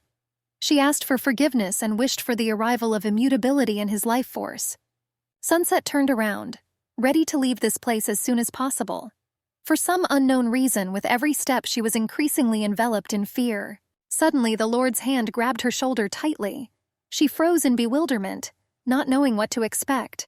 Thoughts quickly flashed through her head about how she should act in this situation. In an ominous tone, Neckenskilled asked if the girl had really not come here on the orders of Kiskrios. In response, she firmly said, "No." Despite the growing tension, her voice sounded decisive. The man exploded at her answer, indignantly complaining that the lady did not send him any news. The two of them were asked to close the Great Rift, and she was so irresponsible about it. Chrysarua dissatisfiedly removed her heavy hand from her shoulder. With slight concern, she asked if he really could not contact the lady, and clarified about the Great Rift. Neckenskilled explained that the Great Rift was the largest and most destructive. He added that this was the last schism, and if it appeared, it could no longer be closed. The girl was seized with wild horror after his words. If this was indeed the final rift destroying the world, then the Lord was probably talking about the dream she had. The Sunset Girl asked if he meant the huge dark sun that completely covered the sky. Hanging over Chris's silhouette, the Lord asked how she knew about this. The man suggested that Kiskrios told her about this, but she answered in the negative. She said she's been having strange dreams lately. Surprise showed in his eyes. Frightenedly folding her hands, the girl asked what it meant. She explained that she was the Sunset Dragon, who did not have any power. It seemed to her that these were stupid and meaningless dreams. Neckenskilled couldn't believe that Chrysarua called herself a dusk dragon without power. In an angry tone, he asked if Kiskrios had really told her that. The Sunset Girl did not understand what the man meant. Then she remembered how she had always been told that dusk dragons could not take on normal duties. They should have stayed away. Even when the girl tried to do something, she was met only with misunderstanding and indignation. The lady was not aware of Chrysarua's complaints, believing that she had enough and there could be no problems. Sunset was bedridden when she first heard these words from Kiskrios. That day, an unimaginably huge rift appeared in the sky. All her relatives then left to eliminate the disaster. The only one who remained nearby was Sol Noctis. She clung to him, sobbing and cursing herself for her innate helplessness. Suddenly, Chrysarua looked into the eyes of the Lord of the Nature Spirit Lands. She asked if he really meant that she was not mediocre. Sunset Girl asked why what she saw was hidden. The man replied in an awkward tone that it was too difficult to explain. This answer clearly did not satisfy the girl, and she resolutely walked away. Neckenskilled immediately tried to stop her, searching for the right words to explain himself.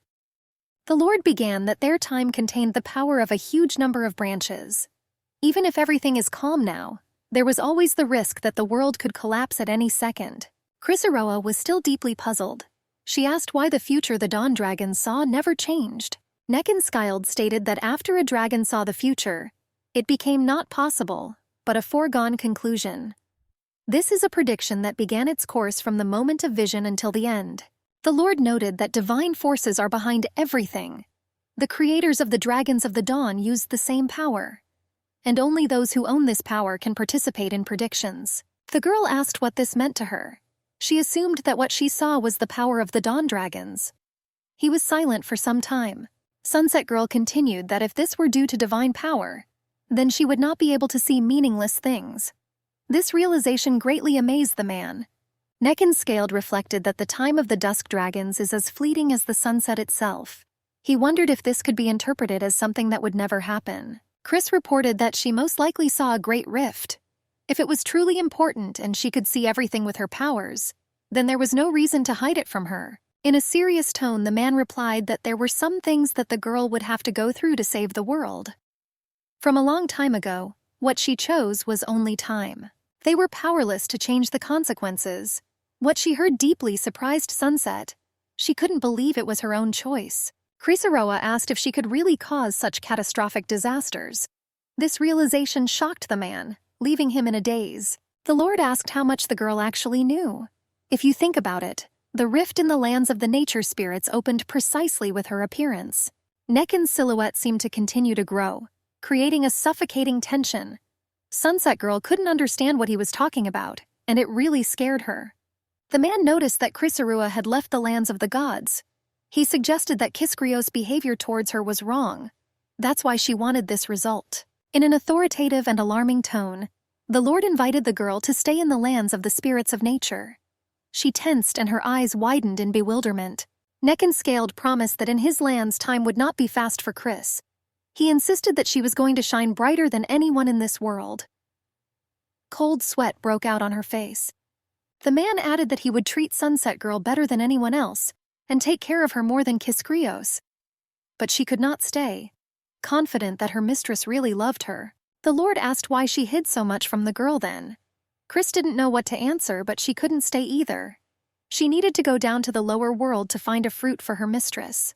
Sunset Girl's last words cleared the great fairy's mind. He stated that she knew everything and furiously directed tree branches in her direction. She began to make excuses, claiming that she knew nothing.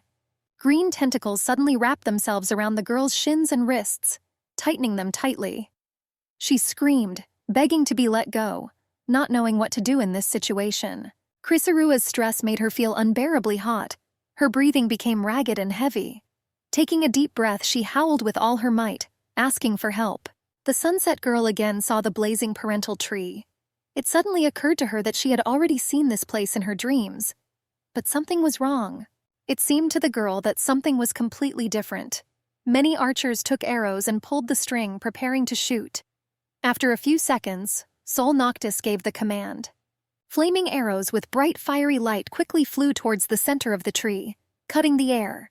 They left a sparkling trail behind them, like the embodiment of rage and destruction. As soon as the projectile hit the tree core, Sol Noctis burst out laughing. It was both terrible and exultant, like a wild cry filled with madness and the triumph of destruction. With every second, the mighty tree flared up more and more. The flames engulfed its roots and branches like a raging storm.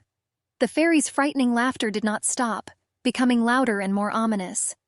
Suddenly, Chrysaroa came to her senses, her eyes wide with alarm. She still saw that terrifying picture in front of her. The ominous laughter continued to ring in her ears, giving her no peace. The branches that had previously wrapped around Sunset's limbs were charred and began to crumble. Dazed and confused, she staggered, barely able to stay on her feet. The girl looked at her hands, still covered in ash with her mouth open. She suddenly realized that she had just managed to use magic, and it shocked her to the core. An enraged Nekken Scaled screamed, not understanding how Chrysaroa was able to free herself. He was sitting on his knees and he looked very emaciated. What she saw behind the man shocked Sunset. There was a huge hole in the mighty tree. Something purple and frighteningly twisted looked out of it, like something alien and dangerous. The Lord began to panic and beg for the wound to begin to recover faster. The girl just covered her mouth with her hand, finding the sight very disgusting. Chrysaroa tried to understand how this happened, but then decided to hurry away from this place. Looking down, she noticed her reflection in the strange object that lay in front of her. The Sunset Girl could not believe that this was the fruit of her parental tree. She deftly grabbed it and jumped up, preparing to run. Carrying away at full speed, the girl heard an angry scream after her. Nekken Scaled couldn't believe how she decided to run away right now. The man said that Chrysaroa really intended to destroy this world. His words were full of confidence and anger, sounding like a sentence. Losing sight of the silhouette of the fleeing sunset, the Lord of the lands of the nature spirits declared that she had indeed become a disaster. However, the girl no longer heard his words, continuing to rush forward. Chrysaroa finally stopped, trying to catch her breath. She couldn't understand why the man called her a disaster and decided that he was just crazy. Exhausted, the girl sank onto a stump, trying to rest and collect her thoughts. She understood how fairies could serve such a savage. The sunset girl exhaled with relief and closed her eyes. Suddenly, a loud voice came from behind, making her flinch in fear. She turned around abruptly, but soon regained her calm. Inspired by the meeting, Matthias and Astel joyfully greeted the lady. The girl was relieved that they had found her. Krisarua remembered that in the morning the guys were supposed to go on a mission together. She wondered why they were still here. They explained that a rift had opened at their destination. Astel noted that thanks to the rift that opened in the world of nature spirits, success could be easily achieved. That is why they nobly decided to pass this work on to other fairies. These words stunned Sunset. She did not believe that others would achieve success, while the guys simply abandoned such a priceless task only of their own accord. The girl asked why they continued to work here, despite such an unworthy attitude towards them. Looking down, Astel quietly replied that for them it was still a better life. The girl noted that without the help of Brother Soul, they would not have been able to even get to the center of the spirit lands. Chris realized that the tree had long ceased to be a joke, but had become a symbol of discrimination against abilities. The only possible punishment for the incident at the ceremony would be something like the death penalty. Kara was softened, but Sunset Girl did not believe the words of the mad tree. The girl also remembered her recent absurd dream. It was just a dream, but she could no longer ignore it, because it was thanks to him that she managed to escape. Krisarua was worried that these children were not among the fairies from the dream. Matthias, awkwardly scratching the back of his head, thanked him for his concern, and admitted that it was extremely difficult for them to find another place to work. After the boy's words, Sunset Girl couldn't contain her joy and giggled. In terms of work, she could definitely help them, so she announced that she was going to hire the guys. They just opened their mouths in surprise. A light flashed in the fairies' eyes and they cried out in delight. The girl handed each one a piece of fruit, explaining that it was an advance for their future work. Matthias screamed, his eyes wide in shock. He could not believe that this was the fruit of his parents' tree. As if he couldn't believe his own eyes, he continued to look at the fruit. With tears of joy in their eyes, the children asked how they, dry branches, could receive this precious fruit. Smiling awkwardly, Krisarua replied that she was going to entrust them with something important. Sunset Girl explained that first the guys need to go to her secret lair located in Sedition. She added that they should show the way to her guards if they asked. Astel noted thoughtfully that it sounded like an errand for a tree spirit. Without allowing the lady to answer, Matthias said that it was a great honor for them. They will do their best to complete the task. Stuttering slightly, Krisarua nodded awkwardly. The guys sincerely thanked the lady and began to say goodbye. Matthias, as always, actively gesticulated, and Astel only bowed calmly and politely. The Sunset Girl began to worry, feeling that the children did not understand something. Trying to calm herself down, she finally waved her hand back at them. It was time for her to return too. The girl wandered through the forest for a long time, making her way through the thickets. She couldn't figure out where she was and was already beginning to regret that she hadn't asked those sweet children for directions. Sunset Girl stubbornly moved forward, pushing away the branches of the bushes with her hands. She was annoyed that the roads in these places looked the same. They had absolutely no differences. Suddenly, an unfamiliar fairy appeared in front of Mrs. Krisarua.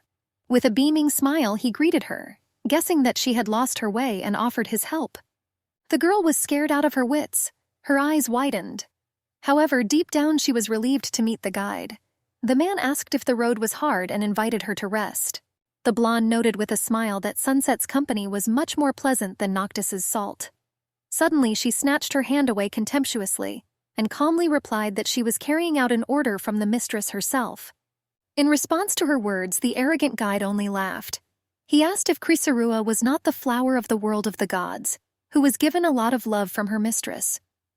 Suddenly the girl's expression changed dramatically. The man, not noticing this, continued talking. He argued that she could not be trusted with such a difficult task, thereby only aggravating the situation. The fairy enthusiastically suggested looking around, but suddenly froze. Looking into the eyes of Sunset, he felt the blood freeze in his veins, and cold sweat appeared on his face. Chris's eyes burned with rage. She looked intently at the conductor and in a rough voice asked to repeat her words. Without waiting for an answer, the girl asked a new question. She wondered if he wanted to imply that she had cordially asked the Dragon of the Dawn to share her powers. After that, Sunset clarified what significance this had for her.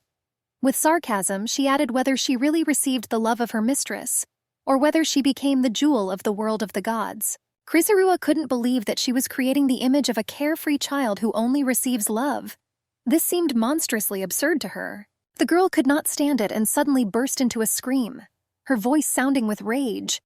She reiterated that she was just carrying out an important assignment and nothing else mattered. Chris asked if the fairy really believed that her mistress had entrusted her with an easy and unremarkable mission.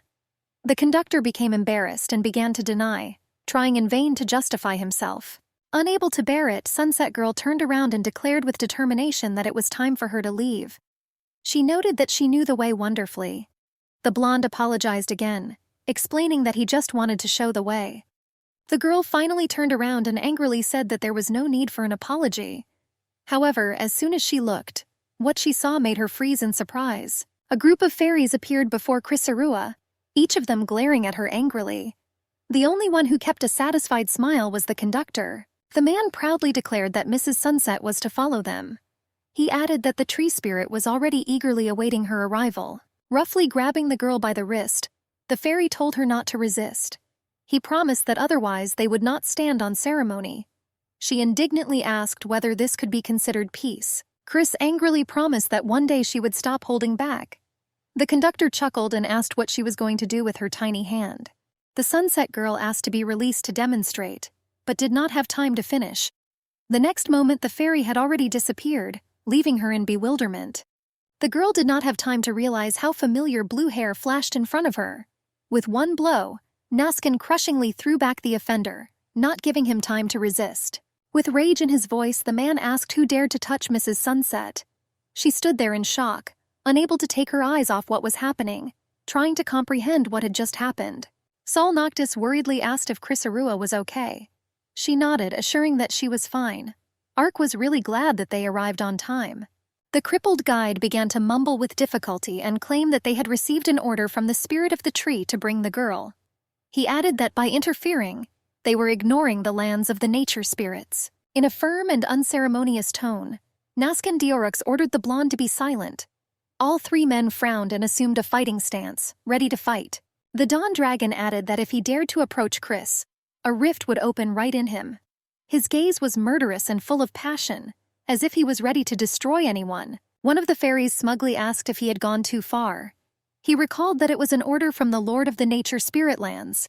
If the men calmly hand over Sunset, no one will get hurt. The next moment, something green flashed before the guy's eyes. At that same second, he felt a sharp burning pain, as if something had fallen like a whip on his cheek. In front of him, the Lord's subordinate saw Sol Noctis, who was already returning the green branch with magic. In bewilderment, he screamed that he was a fairy like them, and that he dared to resist the order. The indignant blonde said that Neckenskild showed extreme bad manners towards his guest. He angrily added that the lands of the nature spirits were rotten to the core. With a chuckle, one of the fairies noted that the low origins of Noctis's salt could not be hidden. He added that such a lowest withered branch could not comprehend the greatness of the Lord's plan. The impudent man decided to add that his subordinates were probably just as incompetent and useless. However, at that same second he received a powerful blow to the face from Naskan, who wished him to wash his mouth with soap. The Dawn Dragon ordered the guy to shut up and attack immediately. He confidently declared that he could handle them all alone.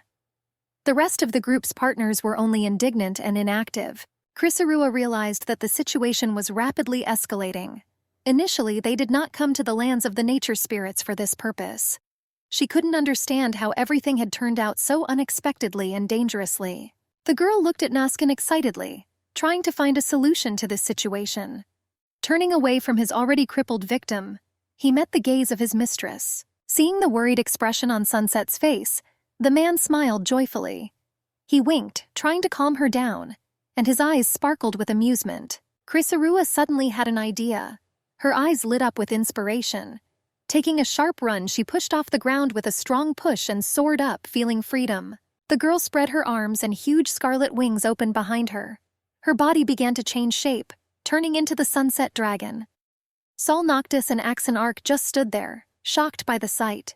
Sunset appeared with a long tail, short legs and a luxurious mane framing her figure. The men watched her transformation in fascination, admiring her grace and beauty. A few moments later, the demon noticed how the girl floated back, descending gracefully. He shouted something enthusiastically at her, but the fairy remained silent, only watching in amazement. The dragon descended sharply, powerfully flapping its wings, and suddenly grabbed the men by the collar with its front paws. Axan Arc laughed joyfully with delight, and the blonde, unable to restrain himself, began to scream loudly. Sol Noctis looked down in alarm as he saw the ground rapidly moving away. He couldn't stop screaming. The demon, on the contrary, looked around with interest, enjoying the breathtaking view. Suddenly the fairy grimaced. He felt nauseous and he covered his mouth with his hand, trying to hold back the urge to vomit. Chrysaorua, noticing his condition, frowned for a moment, clearly worried. It is unclear where Axan Arc took out a small pair of binoculars. He noted with interest that from this angle he could clearly see the Dondrakoth fighting. Salt Noctis asked with dissatisfaction where he got this thing from, and he was again overcome by the urge to vomit. The demon joked about a possible pregnancy, to which the blonde angrily told him to shut up. Watching the battle, Axan Arc noted that Naskin had already knocked down the fourth fairy, and the fifth had entered the battle. However, these words did not please Sunset. She was starting to worry about him. Chrysaorua kicked the tree furiously, each blow echoing through the forest. At times, without holding back, she angrily burst out streams of obscene words, referring to representatives of Scaled. Watching what was happening in horror, Axan Arc offered to calm the girl down. However, Sol Noctis objected, noting that she had accumulated too much during this time and needed to let off some steam. Sensing a strange smell, the blonde pointed to it. Suddenly, the demon gasped in pain and his collar sparkled. Shrouded in smoke, it made a piercing crackling noise. Noticing the man's strange behavior, Chrysaorua quickly turned around. She instantly realized that the reason was a device for controlling magical powers that affected the demon. The girl immediately rushed to help and remove the collar. However, when she touched it, her eyes showed horror and surprise. Having gotten rid of the device, Sunset Girl noticed a black aura wrapping around the man's neck. Breathing heavily, he tried to reassure her that everything was fine. Chrysaorua found it strange that the controller activated. Although he was a demon, he was merely a guest of Sol Noctis in these lands. The girl suggested that the incident had a negative impact on Axan Arc. First, an unsuccessful conversation with the Lord of the Lands, and then a fight with his envoys clearly affected his condition. Sunset Girl again came to the conclusion that all this obviously happened because of her. A feeling of anxiety and anger overwhelmed her, and she could not shake off the feeling of guilt. Suddenly, Sol Noctis turned to the girl in a serious voice, asking her to listen to him. She and the demon immediately turned to him, expecting an explanation. The blonde asked curiously why the Scaled Guard suddenly came for her. He also wondered what happened to the tree spirit, not understanding what could have caused such events. Sunset Girl sighed heavily, not knowing how to correctly explain the situation. She was overcome with doubt. She was not sure that her friends would believe her subsequent words. Sol Noctis leaned towards the girl, assuring her that she could tell them everything, no matter what happened. He assured her that he would always be by her side, no matter the situation. Suddenly, Chrysaorua was overcome by a strange feeling. It seemed to her that she had heard these words before, from fairies, and this memory awakened anxiety in her. Sunset Girl remembered a dream where Sol Noctis grabbed her wrist and screamed. At first, his words were unintelligible, but then she realized that he had been shouting her name all this time. Finally, the girl realized that the man was then trying to reach her. Desperately shaking her hands, he cried out her name with tears in his eyes, trying to bring her back to reality. With his eyebrows furrowed painfully, Sol Noctis asked Chrysaorua to be honest with him. He didn't understand why she didn't say anything, and didn't know how she could be forced to open her heart. Suddenly, Sunset's eyes filled with tears and she declared that it was all over. The time had come to reveal the cards, because there was no going back. She added that there are no perfect relationships in the world. The man grabbed the girl's shoulders even tighter, He emphasized that there are no relationships that cannot be restored after their death. His voice was full of determination. Stuttering slightly, the fairy stated that he really could side with Chrysaorua. With these words, it was as if he was trying to hug her. Sunset Girl abruptly pulled her hand back. Her eyes became serious. With firmness in her voice, she said that she did not understand why he had changed so much. There was a strange tension in the air. The girl explained that Sol Noctis became lame and his golden hair turned white. His face was covered in scars. Looking into his eyes, she asked how much longer he was going to endure these insults. Suddenly, the man hugged Chrysaorua so damn tightly, his arms didn't seem to want to let go. She opened her mouth in surprise, not expecting such sudden closeness, and felt his warmth enveloping her. Bitterly closing his eyes, the fairy asked if the girl could only speak sincerely. She was silent, not answering, only feeling the weight of his words in the air. Salt Noctis gently wiped away a tear that was rolling down Sunset's cheek. Quietly, with regret in his voice, he said that he understood everything, but there was nothing more he could do. His words sounded like goodbye. The man slowly turned around and walked away, leaving her alone. Finally, he hoped that the girl would not regret her choice. It felt like emptiness was filling the space between them. Looking at the departing fairy, the girl felt as if something was eating her from the inside. She stood silently, asking him to stay, but unable to squeeze out a word.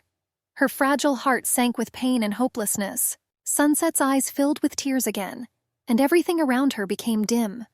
Suddenly, she heard the indignant voice of Nascon, who said that he had guessed about the hidden plans of the vile fairy for Chris. Sol Noctis called his words bullshit. He added that at the slightest threat, the man immediately began to wave his fists, thereby complicating the situation. This gave absolutely no chance of a solution. The Dawn Dragon asked if the girl could really feel worse because of those fairies.